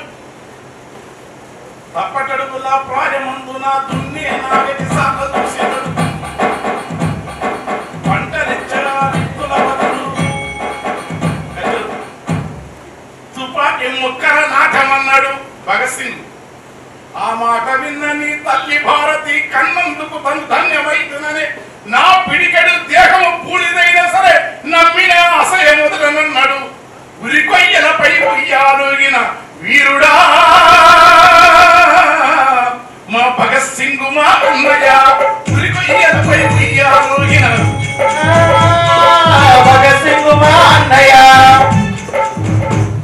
నిరాయుధంగా నిలిచిన ప్రజలను చుట్టుముట్టి ఎటగదలు నీయక పటపట పటపట తుపాకి వెచ్చి పిచ్చల తీరుగా నేరగొల్చితే ఆ ఘోరము చూసిన సిన్ని మనసులు ప్రతీకారానికి పండ్లు నూరినవి. కారు నెత్తురు కండ్ల కత్తుకొని కసి తీర్చుకుంటామని శపథము చేసితే పగబట్టిన మీ దెబ్బకు తెలిసి వాణి దేశం ఆడెళ్ళిపోయిన ఎక్కడి కోతము తెల్ల కొడుక నీ వేళ దాగినా వదిలిపెట్టము. ఎత్తిన పిస్తోలతో దాచుకొని మారు వేషమును నావలెక్కినవు. ఎల్లలు దాటి ఏరుడు దాటి మేజరుడ ఎరు కుంపయేరినవు. అక్కడ ఏం జరిగిందో చెప్పను. ఉద్ధవ్ సింగు, ప్రఫుల్ల చాకి, మదన్ లాల్, మా గణేష్ శంకర ఇలాంటి యోధుల కొరకు పిల్లలు. అలాంటి దేశభక్తిని ఎవరి వల్ల సాధ్యమైంది? ఒక సుభాష్ చంద్రబోస్. దేశభక్తితో పాటు తుపాకి తూటాలు కాల్స్తే కూడా రఘుపతి రాఘవ రాజారాం పతీత పావన సీతారామని శిక్షించుతున్న గాంధీ స్థానతత్వం, త్యాగపూరిత మనస్తత్వం. ఇలాంటి దశ నుంచి బ్రిటిషోడు పోయినాక వీళ్ళ కాలానికి వచ్చినాక అభివృద్ధి అయింది. ఇవాళ ఒక్క పార్టీ ఈ అభివృద్ధికి అంత కారణం ఒక్క పార్టీ ఒక్క ప్రభుత్వం కాదు. ఆనాటి నుంచి విలువలున్న కొందరు నాయకుల వల్ల ఈ దేశము ఈ మాత్రం అభివృద్ధి సాధించింది. వాళ్లకు దీని మీద ధ్యాస లేదు. ఈ దేశం బాగుపడాలా. నెహ్రూ అయితేంది, లాల్ బహదూర్ శాస్త్రి అయితేంది, జయప్రకాష్ నారాయణ గారు అయితేంది, మురార్జీ దేశాయ్ అయితేంది, ఒక గౌతమ్ లక్ష్మణ్ అయితేంది, ఒక నర్రా రాఘవరెడ్డి అయితేంది, ఒక భీమిరెడ్డి నరసింహారెడ్డి అయితేంది. త్యాగము, విలువలు, మానవత్వ స్వభావం ఒక ఉప్పల మనసులు అయితేంది. అవన్నీ ఈ జిల్లాలో ఇంకా నిజం. మీరు ఏమి నల్లగొండ జిల్లా వస్తే ఏ రకమైన సంకుచితత్వాలు ఇక్కడ పనిచేయవు. చైతన్యమైన ప్రాంతం అని నేను చెప్పగలను. ఇక్కడ మా దగ్గర మహేంద్రనాథ్ గారు 6 సార్లు మంత్రి. ఈ బిలాంగ్స్ టు మాదే కమ్యూనిటీ. కానీ ఒక్కనాడు ₹1 ముట్టుకున్న చరిత్ర లేదు. తను సంస్థ ద్వారా మెయిన్ రోడ్డు పైన ఒకటి 10 కోట్ల ఆస్తి షాపులు వస్తే అవన్నీ ఒక్కొక్క ఆ షాపులన్నీ వాళ్ళ స్టాఫ్కి ఇచ్చి వాళ్ళ కొడుకు నాకు 10 అంటే వాళ్ళకి ఇచ్చినట్టు నీకు ఒక్కటే ఇస్తున్న మహా త్యాగదరుడు మహేంద్రనాథ్ గారు. వాళ్ళకి తెలియదు. హైదరాబాద్ సైదయ్య, గుంటూరు బాబనయ్య గారు, ఇలాంటి దళిత్, ఒక్క పైసా లేదు. ఉప్పల్ మన్సూర్ గారు, పాటూరు రామయ్య గారు మన మధ్యనే ఉన్న 2 సార్లు ఎమ్మెల్యే. ఇప్పటికి పెన్షన్ మనిషి వస్తాడు. కుంజా ఆయన భద్రాచలం కుంజా ఆయన ఉమ్మడి నర్సయ్య గారు రామయ్య మొన్న చనిపోయిన కామ్రేడు. ఈ దేశం కోసం చాలా విలువలతో పనిచేసినారు. గుర్తుపెట్టుకోండి. ఇప్పుడేమవుతుందంటే మనిషి మారిపోయాడు. పైసలు ఇస్తే కులం లేదు, డబ్బులు లేదు. మీటింగ్ పెడితే పులిహోర ప్యాకెట్లు, మందు, 1000 రూపాయలు ఇస్తేనే ఎక్కుతున్నారు. ఆ బిర్యానీ చాలా great Nayak comrade thank you. నేను ఇంకా పులిహోర కన్నా పాత బిర్యానీ ప్యాకెట్ పాట కాదు ఆపు పుల్లు తాగుడు ఎవరు చేస్తుంది దేశాన్ని క్లెయిమ్ చేస్తుంది. దీనికోసం ఏ రాజకీయ పార్టీ ఎందుకు? అందుకే కవులు రచయితలు కావాలని ప్రభాకర్ అన్న మనకు స్ఫూర్తిస్తున్నాడు. అందుకని ఆయన భక్తలే కాదు పాండురంగారావు గారు చాలా ఆరాధనీయుడు ఇలాంటి వాళ్ళు. కానీ ఈ విలువలు మీరు పాటిస్తే మారుతారా? మేము పాటించదు మీరు ఎవడు పాటి మొత్తం కొని నీ పిల్లల కోసం నీ విలువలు చెప్తావే. ఎవడైనా బిడ్డలను వంచిస్తారా? అబద్ధంతో బిడ్డలను దేవునికి మొక్కునికి డబ్బులు ఇస్తామని చెప్తావా? బిడ్డలు బడిపోనికి లంచం ఇస్తామని చెప్తారా? బిడ్డలకు ఆస్తి ఇస్తామని నీవు సత్యం వరకని చెప్తారా? సమాజాన్ని నాయకులు మనుషులను చెడగొడతా ఉన్నారు. పాలక వర్గాలు చెడగొడుతున్నాయి. పార్లమెంటరీ పార్టీలు విలువలకు దూరంగా ఎప్పుడో జరిగిపోయినాయి. గుర్తుపెట్టుకోండి. ఎవడు కనుక దీన్ని ప్రశ్నించాలా? ఈ ప్రశ్నించే క్రమానికి ఉపాధ్యాయులు మహోన్నతమైన చరబండరాజులు అంటే చెన్నపాటి లక్ష్మయ్య గారు, డి రామరెడ్డి. ఇప్పుడు నేను మీ ముందు చెప్తా ఆశ్చర్యపోతారు. నేనే మెలిసి ఆయన మెలిసి తనకొచ్చిన 2,70,000 అలవెన్స్తో పార్టీకి ఇచ్చి పార్టీ ఇచ్చే 30,000 అలవెన్స్ తీసుకొని 6 ఏళ్ళు పనిచేసి నర్సిరెడ్డి గారు మీ ముందు సత్యం రమ్మండి. ఆ శక్తి ఇస్త్రీ కూడా వేసుకోండి. ఆశ్చర్యపోయేది. ఈ విలువలు ఎందుకు లుప్తం అవుతున్నాయి? ఈ మనుషులు ఎందుకు ఇట్లా మారుతున్నారు? ఇది ఇవాళ కావాల్సిందంటే ఈ దేశాన్ని నేనేవాళ్ళు దోపిడి ధర్మం అంటాడు. టాటా, బిర్లా, మపతలాల్, జేకే సింఘానియా, కిర్లోస్కర్ వీళ్ళందరికీ ఆ రోజు జాతీయోద్యమంలో పాల్గొన్న ఒక వారసత్వంతోనే దేశం కోసం సంపద పెంచాలనే ఒక నైతిక కోరం ఉన్నది. కానీ వాళ్ళ ఆదానికి అంబానికి లేక ఇప్పుడున్న సామ్రాజ్యవాద ప్రోత్సవంతో దళారీ కంపెనీలకు ఏ నీతి ఏ ధర్మము ఏది లేదు. వాళ్ళకు ఒక్క పెట్టిన ఇంత ఆస్తి ఎట్లా పెరుగుతుంది? ఎవరు ప్రశ్నించరు. ప్రశ్నిస్తే భయం. ఉద్యమం చేయమంటాను నేను. పోరాటంలాగా అలాంటి లైన్లు లేవు నాకు. గాంధీ మార్గంలోనే ఒక వావిరాల గోపాలకృష్ణ గారి లాగా, ఒక మేధా పాట్కర్ లాగా, ఒక తెన్నేటి విశ్వనాథన్ గారి లాగా, ఒక మహోన్నతమైన మానవీయ ఉద్యమాలకు ఎందుకు మన బాలగోపాల్ లాగా, ఒక శంకరన్ సార్ లాగా ఎందుకు మనం ఆలోచిస్తలేము? ఆలోచించకపోవడం సమాజం పాడైతుంది. పిల్లలను బుద్ధులు లేక చూడు. పిల్లలను భయంకరంగా ఫీజులు కట్టడం కాకుండా సిరి సిరి సిరి సింగిడి చదువులమ్మ అంగడి బతుకు పరువు పందెంలో బరువెక్కిన కావడి చదువుల బ్యాగము చదువుల బ్యాగం.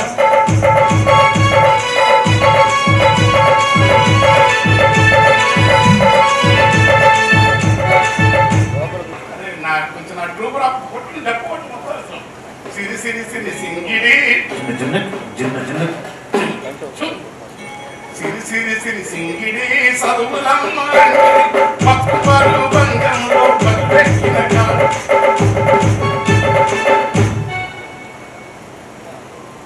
ఎనుకటి తల్లిదండ్రులు ఏమిచ్చిరి సంతుకు నగానక్ర భూమి పుట్ర రాసిచ్చిరి వంతుకు మారే వారసత్వము చదువే సర్వస్వము. కావాలి కూడా మారే వారసత్వము చదువే సర్వస్వము. ఆ కెమెరా మంచి వస్తుంది. మార్కెట్ గాలము కార్పొరేటు మేళము పరీక్షలు దగ్గరొచ్చి పుస్తకాల కుస్తీ పడితే తల్లిదండ్రి ఛాయ కప్పులయ్యి మరుగుతుంటారు. సర్కారు బళ్ళన్నా ఎంఏ పీజీ ఎంఎస్సి చదివిన టీచర్లు ఉండగా ఒకట ఎన్నోసార్లు డుమికి కొట్టిన ప్రైవేటు పాఠశాల కార్పొరేటు బోర్డు ఉంటే కడుతుండ్రెక్కలు లక్షలు. ఎవరు అడుగుతలేరురా? ఇది మారాలంటే ఎమ్మెల్సీ ఎమ్మెల్యే కలెక్టర్ ఎవడైనా మున్సిపల్ చైర్మన్ అయినా ఎమ్మెల్సీ ఎవరైనా తమ పిల్లల సర్కారు పల్లెలో చేర్పించే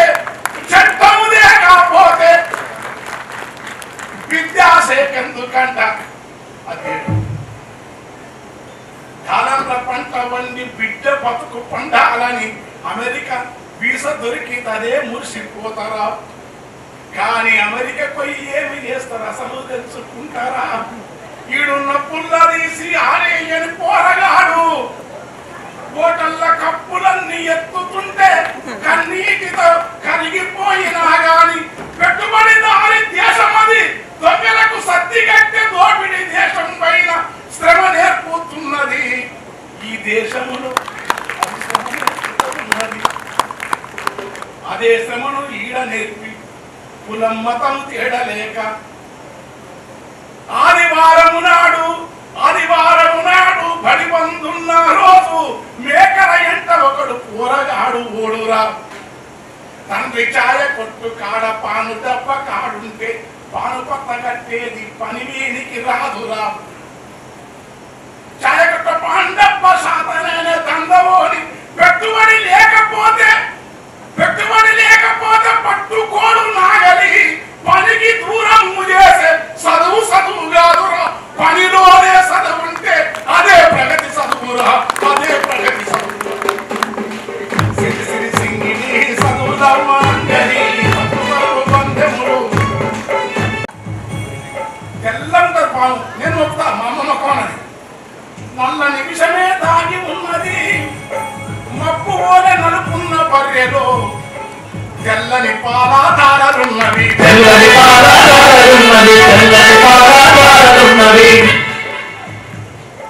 కాట్లు వేసిన పామునెందుకో నాగదేవతని మొక్కొచ్చు గని పాలనిచ్చే ఈ బర్రెనెందుకో బడిత పూజతో పాద పెడతాము. గుడిలో దీవెనలిచ్చే అయ్యగారికి మొక్కవచ్చు గని గుడిని ఊడ్చి ఆ మోరిని దుడ్సే చెమట తనువులకు మొక్కవేదరా.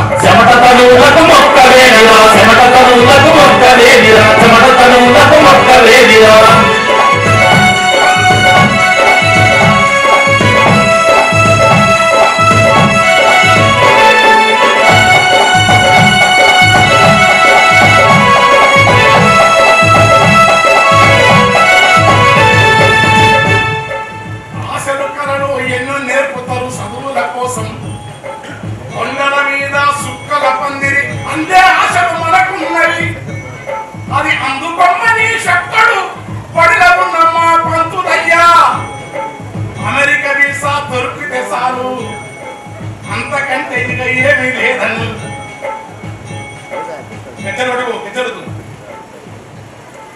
కొండల మీద సుక్కల పందిరి అందే ఆశ నీకున్నా కుండల మెతుకు లేకపోతే ఆ ఆశకు ఉండదు ఉనికన్నా.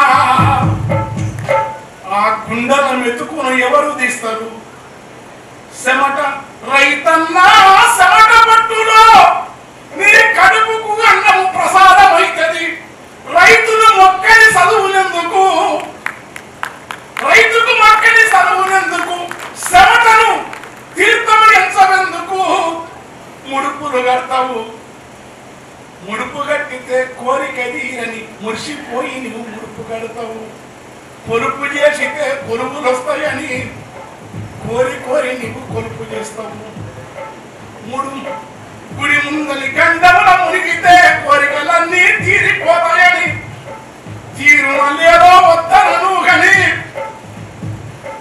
మాలను చేసి బొమ్మకు వేసి పాలతోని అభిషేకము చేస్తే వేసిన మాల వాడిపోయినది, పూసిన పూలు వాడిపోయినది, వేసిన మాల వాడిపోయినది, పోసిన పాలు ఇంకిపోయినవి. నువ్వు కాసిన చెమట మొక్కయిందిరా. ఆ మొక్కకు కాసిన గింజలే ఆ దేవుని ప్రతిరూపంబురా.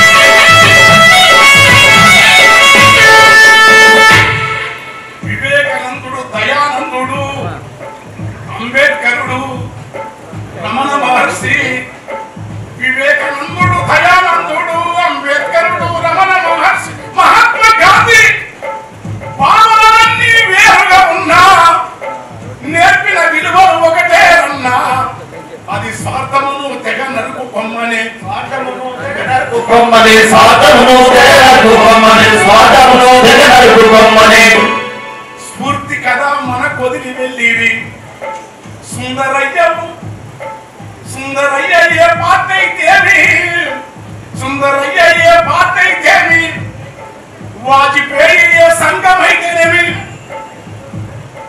వాజ్పేయి ఏ సంఘమైతేనేమి ఆంటోని కాంగ్రెస్ అయితేమి పార్టీల తేడా భేదము లేదు త్యాగం ఒక్కట మిగులాలన్నా ఆ త్యాగ పాఠములు నేర్పేటి పంతులయ్య గారు మన ప్రభాకరన్నయ్య పంతులయ్య గారు మా ప్రభాకరన్నయ్య పంతులయ్య గారు మా ప్రభాకరన్నయ్య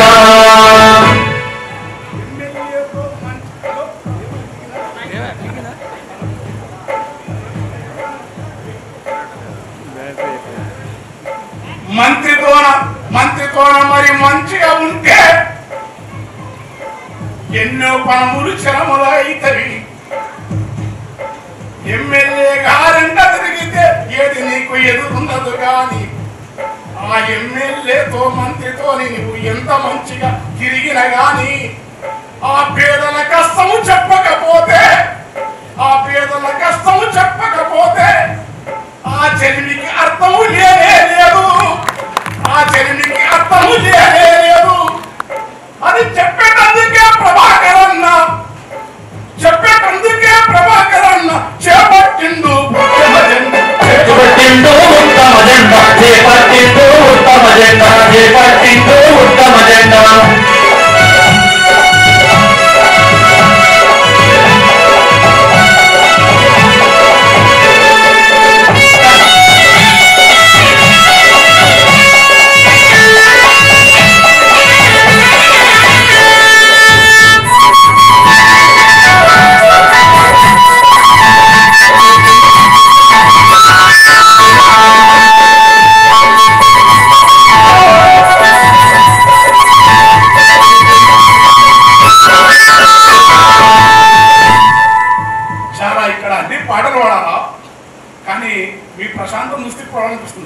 కానీ నా ట్రూప్ రాలేదు ఒకటి అయినా బాగా కొడుతున్నారు మీరు కానీ ఇంతమందిని ఇంతసేపు కూర్చోబెట్టి పాడ ధర్మం నాకు కాదు ముందే మున్సిపల్ కమిషనర్ గారు నేను సార్ నాకు వద్దు సార్ నేను మీరు మీ కార్మికులు ఎంత కష్టపడతారో ఆ మోరిని దిగి ఎంత తెలివైనదంటే ఉపాధ్యాయులు చెత్త ఇమసి బయటేస్తారు నేను మహా ఉద్యమాలంటాను చెత్త బయటేయకండి దోమల పెంచనేయకండి మలేరియా వస్తే కనీసం ప్రజలకు చూపించండి కులము మతం లేకుండా మనుషులతో సహజీవనంగా ఉండండి ఎవరైనా పిల్లల పట్ల ఆడపిల్లల పట్ల ఎవడ సభ్యంగా ప్రవర్తించినా ఈ ఇక్కడున్న 100 మందిలో 10 మంది తిరిగేవాడండి 1000 మంది మేము వస్తాం ఏది దుర్మార్గాలు ఎవడా పాలే ఈ ఆపపోతే మా పదవులు మా ఆశలు మేము ఎందుకు వచ్చినాము ఈ ప్రభాకరణ లాంటి మార్గం నుంచి ఉద్యమాల్లోకి వచ్చినాం ఒక భీమిరెడ్డి నరసింహారెడ్డి చూడకపోతే నేను ఇంత ధిక్కారంగా మాట్లాడాలని కాదు నేను గుర్తుపెట్టుకోండి నాకు ఇక్కడ కత్తిలింగారెడ్డి గట్టిగొప్ప రామరెడ్డి చాలా మంచి దోస్తున్నారు ఏరియాలో పూర్వకాలంలో త్రిపురాల నరసింహారెడ్డి తర్వాత మారిపోయింది సారు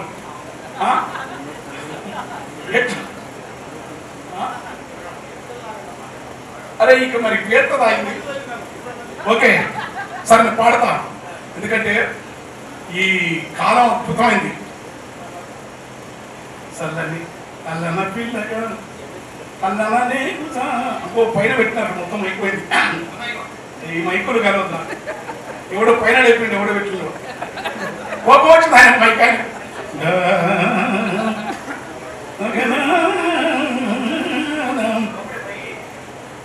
ఎంత బాగుండేది ఊరు అల్లని పిల్లగాలు చక్కగా విచ్చిన ఎంతో అద్భుతమైన సాయంకాలం ఉండేది ఆ సాయంకాలంలో పోతాయి ఎందుకంటే దామరచంద్ర ప్రాంతంలో అవతంలో న్యూక్లియర్ ప్లాంట్ కడతారు శ్రీశైలం అద్భుతమైన అందాలన్నీ తనవెల్ల పంపుకొని అలరించి అడవి ఎత్తు పచ్చని గట్టి వెదురు బరిగే పుట్టి చంది గంధపు తట్టి ధనుస జిగిరి పట్టి జిలుగ కల్లు రొట్టి పూల బట్టి ఆది వాసన బట్టి అడివి శ్రీశైల దక్షిణ కాశీ క్షేత్రంలో కూడా యురేనియం ఉందేమో తవ్వాలని చూస్తున్నారు అయ్యారు. ఎవరు అడగాల మనం అడగకపోతే? పెద్ద ఉద్యమాలు అవసరం మనకు. అయ్యా వాళ్ళకు కూడా అయ్యా మీరు దండం పెడతాం ఆ ఆయుధాలతో కాదు, ఎందుకు అనవసరంగా తుపాకులు అక్కడ పడేయండి, ప్రజాస్వామ్యంలోకి నన్ను వాళ్ళకి చెప్పాలి. అరే మనుషులు రాబోయే మంచి వచ్చాడో వాళ్ళు మన నుంచి పోయినరు, వాళ్ళని చంపకుండా ఆయన ఏం పాపంలోని మనం వీళ్ళు అడగాలి. వాళ్ళకి చెప్పాలి మీరు కూడా చాలా మంది సంపత్తి వద్దు కాదు అయ్యేది కాదు, ప్రపంచం అట్లా మారదు, ఎన్నేళ్ళు పోదామో నీకు వాళ్ళకి చెప్తే ఇంటరాండ్రు. కానీ వీళ్ళకైతే చట్టబద్ధ పనుగా ఈ చెప్పేటందుకోసం కవులు రచయితలు ఉపాధ్యాయులు స్వేచ్ఛను తీసుకోవాలి. అట్లా స్వేచ్ఛను తీసుకున్నందుకు సోషల్ మీడియా దాడి చేస్తుంది, కరప్షన్స్ డిపార్ట్మెంట్లు దాడులు చేస్తాయి. కానీ ఎవరి త్యాగం లేకుండా ఇవాళ దళితులు కానీ ఆదివాసులు కానీ పేదలు కానీ ఈ స్థితికి రాకుంటారు. గుర్తుపెట్టుకోండి. ఇవాళ ఈ మీడియాలో కూడా ఎంత బాగుందంటే ఎవరి త్యాగం లేకుండా అయిందా?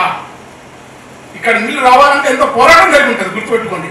కనుక ఈ త్యాగాల వారసత్వాన్ని పెంచడం వల్ల ఏమైతుంది?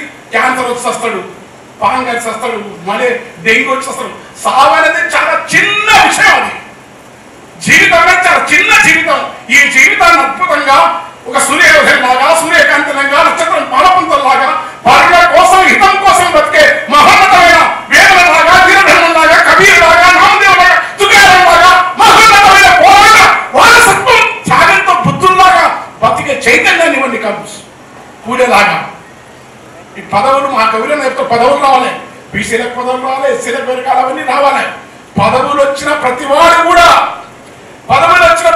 ఈ రాజకీయాల్లో డబ్బులు లేకుంటే ఘటాలు కాదు. కానీ ఈ డబ్బులతోనే రాజకీయాలు ఎల్లకాలం చేస్తే దీనికంటే ఏ సారాదుకులను పెట్టుకునే బెటర్. గుర్తుపెట్టుకుని డబ్బులను కొంతకాలం గెలిచినారు, దాన్ని ప్రత్యామ్నాయ విలువలు పెట్టండి, వ్యాపారం చేసుకోండి కాదనం. ఈ డబ్బులను అలవాటు చేసి రాజకీయాలు చేయడం పద్ధతి ఈ మొత్తం సిస్టాన్ని మార్చే క్రమం మొదలైతే గొప్ప మానవ సమాజం ఎవరు మారలేదనుకో, మనమే మన ఊర్లో 2000 మంది ఉంటే 2 లక్షల మందిని మార్చగలం. చూడుకోండి. Thank you.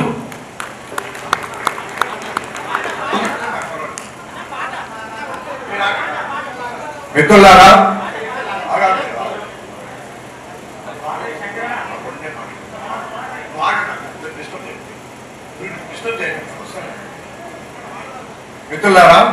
మనం ఈ సభను మొదలు పెట్టుకున్నప్పుడు కాశ్మీర్లో చనిపోయిన వారికి జోహర్లు అర్పించుకుంటూ మొదలు పెట్టాం. ఇప్పుడు దయచేసి మీరందరూ నిలబడి గోరెటెంకన్న గుర్తు చేసిన గొప్ప గొప్ప వ్యక్తులందరికీ నివాళిగా మనం గర్వంగా ఒక్కసారికి వాళ్ళకు సెల్యూట్ చేయాల్సిన అవసరం ఉంది. గోరెటెంకన్న గుర్తు చేసిన వ్యక్తులు ఎవరు కూడా మామూలు వ్యక్తులు కాదు. మన దగ్గర పుట్టిరు కాబట్టి వాళ్ళని మనం తక్కువ చూసుకున్నాం. కానీ భీమిరెడ్డి నరసింహారెడ్డి అనే వ్యక్తి ప్రపంచంలో ఉన్న ఏ సినిమా హీరోలో కూడా జీవితాలకు సంబంధించిన సినిమాలలో వచ్చే హీరోలకు కూడా తక్కువేం కాదు.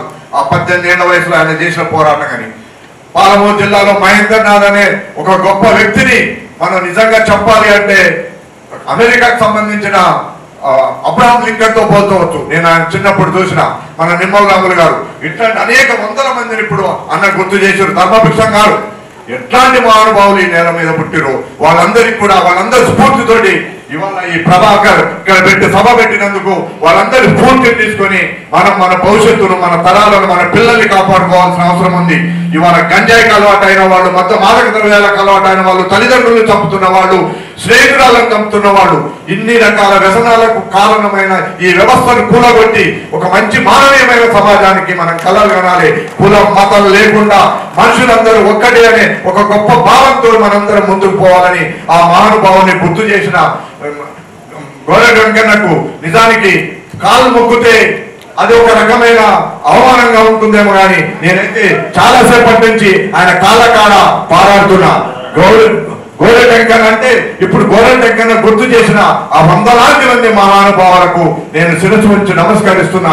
మనందరం కూడా ఆ స్ఫూర్తితో మళ్ళీ అట్లాంటి వ్యక్తుల ఆలోచనలతోటి ఒక గొప్ప మానవీయమైన సమాజాన్ని తయారు చేసుకుందాం, మిర్యాలగూడెం తయారు చేసుకుందాం. ఈ సభ మొదలైనప్పటి నుంచి మాకు అనేక ఆటంకాలు, అభ్యంతరాలు, అనేక అవమానాలు, ఇబ్బందులు ఎదురైనాయి. కానీ అవన్నీ ఇప్పుడు పటాపంచలు అయిపోయినాయి. మేము కోరుకున్నది చాలా చిన్న విషయం, కానీ ఇప్పుడు మాకు ఒక పెద్ద వసంత మేఘమే మా ముందు వాలింది. ఖచ్చితంగా ఆ స్ఫూర్తితోటి ఇవాళ అడవులో ఉన్న అన్నల్ని చంపే వాళ్ళందరినీ కూడా ఎదిరించేంత స్ఫూర్తిగా మనం ముందుకు వెళ్ళాలి. ఖచ్చితంగా ఒక మానవీయమైన సమాజాన్ని తయారు చేసుకోవాలి.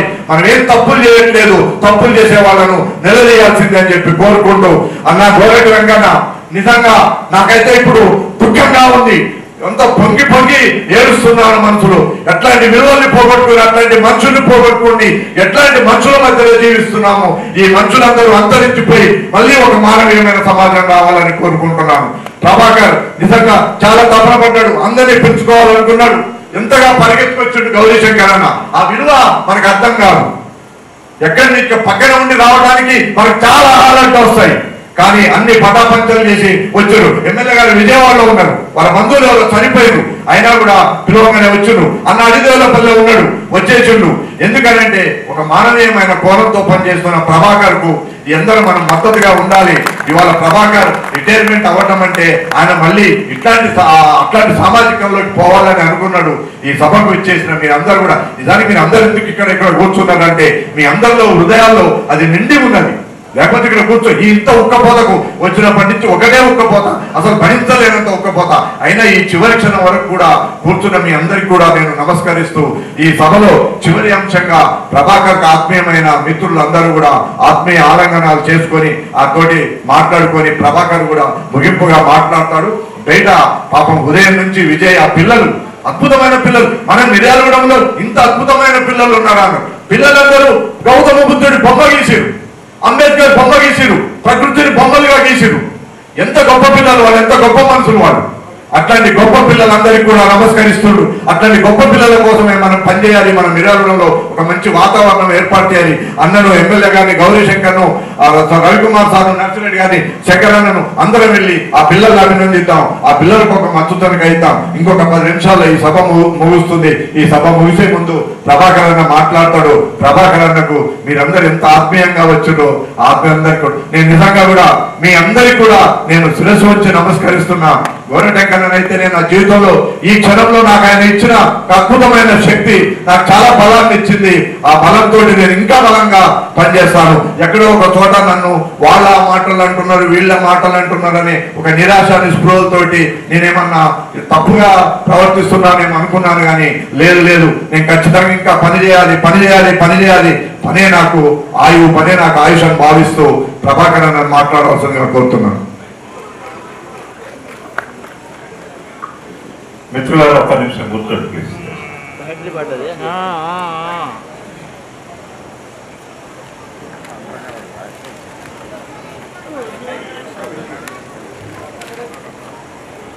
మిత్రులారా చాలా సమయం అయింది నేను మాట్లాడను, కానీ చివరిగా నా మాట ఒక కృతజ్ఞత పూర్వక స్పందన మాత్రమే. 2 మాటలు మాట్లాడతాను. నిజానికి ఇంత భయంకరమైన ఎండలో నేను పిలవకపోయినా చాలా మంది మిత్రులు నా ఆహ్వానాన్ని మన్నించి వచ్చి ఇవాళ ఈ సభను దిగ్విజయం చేసినందుకు నిజానికి ఒక 2 దశాబ్దాలుగా చూస్తున్నాను. 3 దశాబ్దాలుగా ఈ మిర్యాలగూడలో ఇంత పెద్ద సభను పెట్టడం అనేటువంటిది ఒక శక్తికి మించిన ప్రయత్నం. కానీ సభ పెడుతున్నప్పటి నుంచి మొదలు పెడితే ఈ సభ చివరి దాకా దీన్ని ఎలా నడుపుతాము, మేము అనుకున్నటువంటి లక్ష్యంతో దీన్ని కొనసాగిస్తామా లేదనేటువంటి ఒక భయంతో అడుగులు వేస్తూ మొదలు పెట్టాం. నిజానికి సన్మాన సభ ఉద్యోగ విరమణ చెందుతున్నప్పుడు చాలా మంది మిత్రులకు ఉండే ఆవేదన ఏమిటంటే ఇలాంటి మిత్రుల్ని ఓ పూలదండ వేసో శాలో వేసో కబూలించుకోవాలనేటువంటి ఒక సాంప్రదాయబద్ధమైనటువంటి విధానం ఉంటుంది. అట్లా కాకుండా నేను మిత్రులందరినీ నొప్పించే ఒక ప్రయత్నం చేస్తూ ఇది కాదు మనకు సమాజం ఇచ్చింది. ఇక్కడ నేను ఒక పాత బస్ స్టాండ్ లో బట్టలు అమ్ముకునే ఒక బాల కార్మికుడి దశ నుంచి ఇక్కడ సమాజం ఇచ్చినటువంటి బతుకు వల్ల నేను ఒక టీచర్ గా ఎదిగి ఇక్కడ 3.5 దశాబ్దాలుగా వివిధ పాఠశాలలో పనిచేస్తే ఇక్కడ ఉన్న మీలాంటి మిత్రులు, వేదిక మీద ఉన్న వాళ్ళు, బయట ఉన్న వాళ్ళు, 1000 మంది ఆప్తుల మిత్రుల ఆత్మీయ స్పందనల వల్ల నేను ఈ రకంగా ఎదిగి ఉన్నాను. అందుకని ఇవాళ ఈ సభ నా సభ కాదు, మీరందరికీ నేను కృతజ్ఞత చెప్పుకునేటువంటి ఒక గొప్ప సభ. నేను నిజానికి ఈ 3.5 దశాబ్దాలు ఏమి వట్టిగా సేవ చేయలేదు. ఇవాళైతే 1,00,000 రూపాయల జీతంతో నేను రిటైర్ అయిపోతున్నా. కనుక నేను నాకు స్ఫూర్తినిచ్చినటువంటి మహనీయులు ఒక సావిత్రిబాయి పూలే, ఒక జ్యోతిబాయి పూలే, లేదు ఒక అంబేద్కర్ లాంటి వాళ్ళ స్ఫూర్తి. ఈ సమాజం నుంచి నువ్వు ఏం పొందావో దాంట్లో నుంచి ఒక పైసా అయినా రిపీట్ చేయమనేటువంటి ఒక స్ఫూర్తి, లేదా ఇవాళ మేడే స్ఫూర్తి సభ పెట్టడానికి కూడా మిత్రుడు అన్నట్టుగా ఏ కార్మిక జలంతో ఈ సమాజం నడుస్తుందో ఆ కార్మిక జలాలు గుర్తించడం కోసం కూడా ఈ సభని అనుకున్నాం. నిజానికి సభ అనుకున్నప్పుడు అది జనరల్ గా జరిగేటువంటి ఆనవాయితీగా వచ్చి మధ్యాహ్నం పూట వచ్చి కలిసి ఓ దండ వేసి సాలో వేసి పెట్టిన భోజనం తినిపోయే ఒక ఆనవాయితీ. కానీ ఇవాళ ఇన్ని వందల మంది మధ్యాహ్నం నుంచి ఉక్కపోస్తున్నా కూడా ఇక్కడ కూర్చొని ఈ సమావేశాన్ని విజయవంతం చేసినందుకు నేను మీ అందరికీ ముందుగా శిరస్సు వచ్చి నేను మీ అందరికీ ధన్యవాదాలు, కృతజ్ఞతలు చెప్తున్నాను. అయితే ఇంతకుముందు మిత్రుడు అన్నట్టు చాలా మంది నేను ఊహించలేదు. గోరటి వెంకన్న ఒక భయంకరమైనటువంటి ఆయాసంలో ఉన్నాడు. రాత్రి మాట్లాడుతున్నప్పుడు ఆయన రాడని అనుకున్నాను, కానీ మధ్యాహ్నం ఆయనకాయనే ఫోన్ చేసి నేను రాకుంటే ఎట్లన్నా నన్ను ఎట్లన్నా తీసుకెళ్లే ప్రయత్నం చేయండి అంటే అప్పటికప్పుడు ఏర్పాటు చేస్తే వచ్చారు. వచ్చి నిజానికి ఇంత సమయం వెచ్చించి ఇంత అద్భుతమైన నిజానికి 3 దశాబ్దాలుగా ఆయన పాట వెంట పరిగెత్తిన ఒక కార్యకర్తగా ఇవాళ ఆయన మాట్లాడినటువంటి సందేశం ఇవాళ ఈ సభకు నిజానికి ఒక స్ఫూర్తి సందేశం. ఏమన్నా ఎందుకు పెట్టాలి స్ఫూర్తి సభ అని చెప్పన్నాడు, కానీ ఆయన ఆ మాటకు ఆ పాటకు అడుగులకు ఇవాళ ఈ సభ ఆయన ఇచ్చినటువంటి సందేశానికి ఇవాళ దేశ కాల పరిస్థితులకు సరిపోయేటువంటి ఒక సందర్భం లోపల అద్భుతమైనటువంటి ఉపన్యాసం తన పాట ద్వారా దాదాపు ఆయాసంతో ఉన్న కదలేని స్థితిలో ఉన్న ఆడుతూ గెంతుతూ ఆయన ఈ సభను విజయవంతం చేసినందుకు ఆయనకు నేను కృతజ్ఞత తెలియజేస్తూ, అట్లాగే నేను పిలవక ఇంతమందిని పిలిచాం. కానీ విచిత్రం ఏమిటంటే నేను అడుగుతున్నా కొద్దీ ఆహ్వాన సంఘంగా చాలా మంది మిత్రులు పాండురంగారావు గారు ఇతర మిత్రులందరూ అడుగుతున్నప్పుడు తెలంగాణ ఉద్యమమో లేదా సామాజిక ఉద్యమమో లేదా టీచర్ల పట్ల ఉన్న గౌరవమో లేదా నా విద్యార్థులు చేసినటువంటి ప్రయత్నమో అడిగిన ప్రతి మిత్రుడు ఈ సభకు వస్తామని చెప్పారు. అందువల్ల మొదటి దశ లోపల దాదాపు ఒక 100 మందిని కాదనలేక ఆహ్వాన పత్రం వేస్తే మాకే భయం వేసి అసలు ఈ సభ జరుపుతామా, ఎలా వీళ్ళని కాదనాలి అనేటువంటి ఒక శేషమిష లోపల ఆ కరపత్రాన్ని ముక్కలుగా చేసుకుని భాగం చేస్తున్న సందర్భంలో చాలా మంది హట్టు చేయాల్సి వచ్చింది. అంటే ఫలానా భక్త వస్తే ఆయనకి సమయం ఇవ్వలేదు కదా అని చెప్పి వాళ్ళకు ఉన్నటువంటి ఇబ్బందులు చేస్తే నిజానికి ఇవాళ ఇంకా ఈ సభలో చాలా మంది మాట్లాడవలసి ఉండే వాళ్ళు రావడానికి సిద్ధపడి ఉండి కూడా ఇవాళ వేరే పరిస్థితుల వల్ల ఒకటి ఈ సభలో ఇంతమందిని మాట్లాడించలేము. దాంట్లో కూడా నేను నిజానికి చాలా మందిని నెగేట్ చేయడం వల్ల ఈ సమయం చాలా ఇబ్బందిగా మారింది. అయినా కూడా ఇంతమంది నిజానికి ఎమ్మెల్యే గారు అయితే ఎక్కడ సభ పెట్టుకోవాలంటే చాలా పెద్ద భయంకరమైన స్థితి ఉంది మిర్యాలగూడలో. నేను బకల్వాడలో పనిచేస్తున్నాను కనుక బకల్వాడలో మీటింగ్ పెడదామని మా హెడ్ మాస్టర్ గారిని అడిగితే పెట్టుకున్నాం, కానీ ఎక్కడ పెడతాం, ఇక్కడ మంచి ఎండలు టెంట్లు వేస్తే నీడ లేదు అని చెప్పి ఊర్లో వెళ్ళి ఎక్కడ చూసినా కూడా ఓ టెంట్ అది అడిగితే ₹1,50,000 అడుగుతున్నారు. ఆ ₹1,50,000 పెట్టిన కూర్చొని మాట్లాడే పరిస్థితి లేదు. పెళ్లిళ్ళు చేసుకోవడానికి దావతులు చేసుకోవడానికి పనికొస్తుంది కదా అని ఒక సందర్భం లోపల ఈ సభను రద్దు చేద్దామని అనుకుంటే మిత్రులందరూ కలిసి అసలు ఇది ఎందుకున్నది ఈ రవీంద్ర భారతి, దీంట్లో ఎందుకు సభ పెట్టకూడదు అని చెప్పి చాలా మంది మిత్రులు ఎమ్మెల్యే గారి దగ్గరికి వెళ్ళడం, ఎమ్మెల్యే గారు మరి ఏం చేద్దాం ఈ ప్రభాకర్ గారు అని చెప్పి అడిగినప్పుడు ఆయన వెంటనే అదేంటి సభ పెట్టుకోవడానికి అని ఇమ్మీడియట్ కమిషనర్ గారికి ఫోన్ చేసి మీరేం చేస్తారో నాకు తెలియదు, 10 రోజుల్లో దీన్ని మొత్తం సిద్ధం చేసి పెట్టండి సార్. నేను నిజానికి ఆయన శిష్యుడిని అంత వయసు కూడా లేదు, కానీ ఆయన వెంటనే మా గురువు గారు ప్రభాకర్ గారి సభ అందులో జరుగుతుంది, ఏ అవాంతరం రాకుండా మీరు దాన్ని సిద్ధం చేసి ఆయన చేతికి ఇవ్వాలన్నాడు. ఆయన అనడమే కాకుండా చాలా వెంటబడి కమిషనర్ గారు ఉన్నారు, ఇక్కడ డిఈ గారు ఉన్నారు, వారు చేసినటువంటి సహకారం వల్ల నిజానికి సభ ఇంత చల్లగా ఇంత హాయిగా ఇక్కడ జరిగింది. అందుకు కూడా నేను ఎమ్మెల్యే గారికి ఈ సందర్భంగా కృతజ్ఞత చెప్పవలసింది. అట్లాగే నా మిత్రులు 3.5 దశాబ్దాలుగా చాలా మంది పిల్లలు మాట్లాడతామని వచ్చారు, ఆ ప్రభాకర్ చంద్రంలో రాశారు చాలా అద్భుతంగా. వాళ్ళని రాయమన్నది కూడా ఏమిటంటే నా గొప్పతనం గురించి రాయడం కాదు, ఈ జీవితంలో విద్యార్థులుగా టీచర్లుగా చాలా మంది తెలుసుకోవాల్సిన అంశాలు ఈ సమాజంలో చాలా ఉంది. చాలా మంది మేము జీతం వస్తుంది క్లాస్ రూమ్కి పోయి చాలా పొలైట్ గా పాఠం చెప్తుంటే ఎదురయ్యే సమస్యల గురించి వాళ్ళ సమాజం ఆలోచించట్లేదు. నాకు చాలా మీటింగ్లలో చెప్పాను, బంగారుగడలో ఒక 2 దశాబ్దాల కింద ఈ పాఠశాలలో పనిచేసినప్పుడు నేను ఒక టీచర్ గా పనిచేస్తున్నప్పుడు 2వ పీరియడ్ తర్వాత 3వ పీరియడ్, 2వ పీరియడ్కు 3వ పీరియడ్కి మధ్య ఇంటర్వెల్ ఉంటుంది.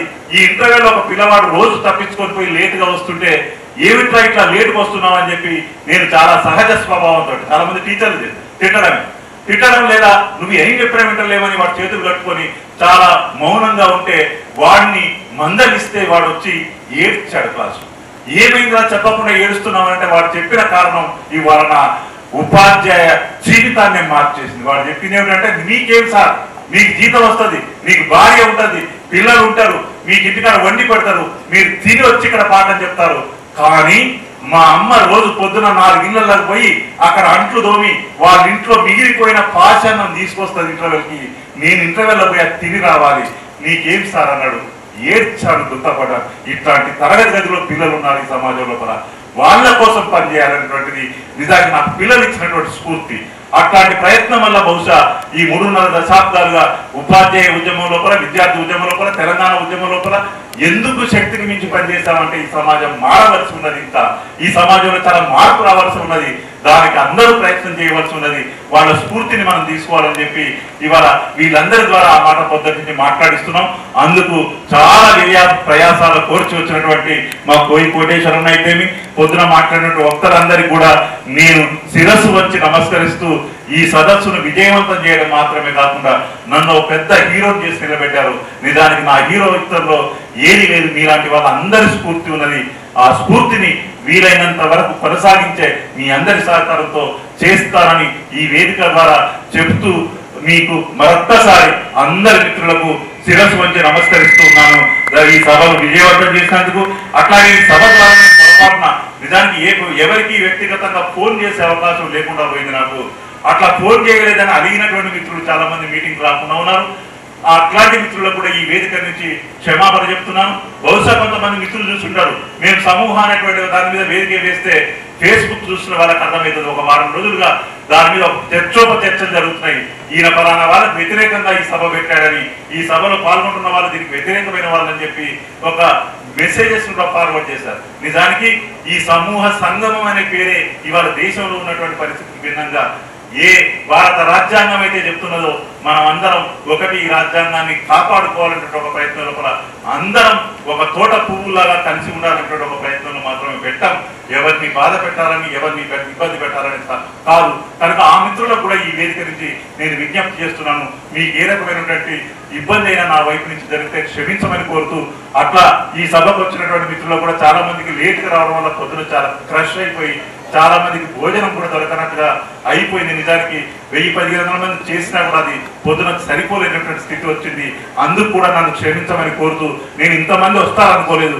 నేను 500 మంది నుంచి ఒక 600-700 మందికి ప్రిపేర్ చేస్తాం, మళ్ళీ మధ్యలో వస్తే కూడా చేశాం. కానీ చాలా మందికి అసౌకర్యం పొద్దున కలిగినట్టుంది. అందుకని నన్ను దానికి కూడా క్షమించమని చెప్తూ, మీ అందరి ఆదరాభిమానులతో, మీ అందరి కృతజ్ఞతలతో ఈ సభను విజయవంతం చేసినందుకు, మరీ ముఖ్యంగా ఒక 3 పుస్తకాలను ఇక్కడ విడుదల చేశారు నా మిత్రులు. ఆ 3 పుస్తకాలకి రాష్ట్ర వ్యాప్తంగా విచిత్రంగా అన్ని స్పందనలు వచ్చి నన్ను ఒక రచయితగా, కవిగా ఇక్కడ దాన్ని నిలబెట్టినందుకు ఆ మిత్రులకు కూడా చాలా మంది పిల్లలు, మిత్రులు ఆ ఆహ్వాన అభినందన సందేశాలు కూడా రాశారు. వాళ్లకు నేను ఈ వేదిక నుంచి కృతజ్ఞత తెలుపుతూ, నేను ఇంత సమయం చాలా అయింది కనుక మిత్రుల్ని విసిగించదలుచుకోలేదు. దూరం నుంచి వచ్చినటువంటి మిత్రులు ఉండాల్సిందిగా వాళ్ళకి ఏమైనా ఇబ్బంది కలగకుండా చూసే ప్రయత్నం కూడా చేస్తాను. దయచేసి ఆ మిత్రుల దగ్గర మరొకసారి నేను ఈ వేదిక ద్వారా మరొక్కసారి వేదిక మీద ఉన్న పెద్దలందరూ కూడా ఇది చేస్తూ, ఒక్క నిమిషం మాత్రం ఇప్పుడు అతిథులకు పుస్తకం రాజ్యాంగ ప్రతులు ఇవ్వడం జరుగుతుంది. జరగగానే మనం బయట పిల్లల దగ్గరికి వెళ్ళాల్సి.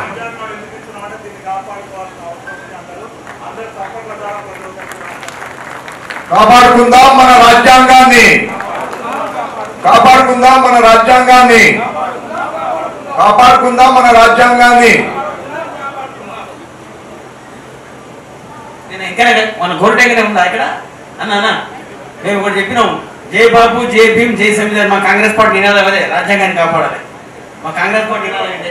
థ్యాంక్ యూ అన్న శంకర్ అన్న.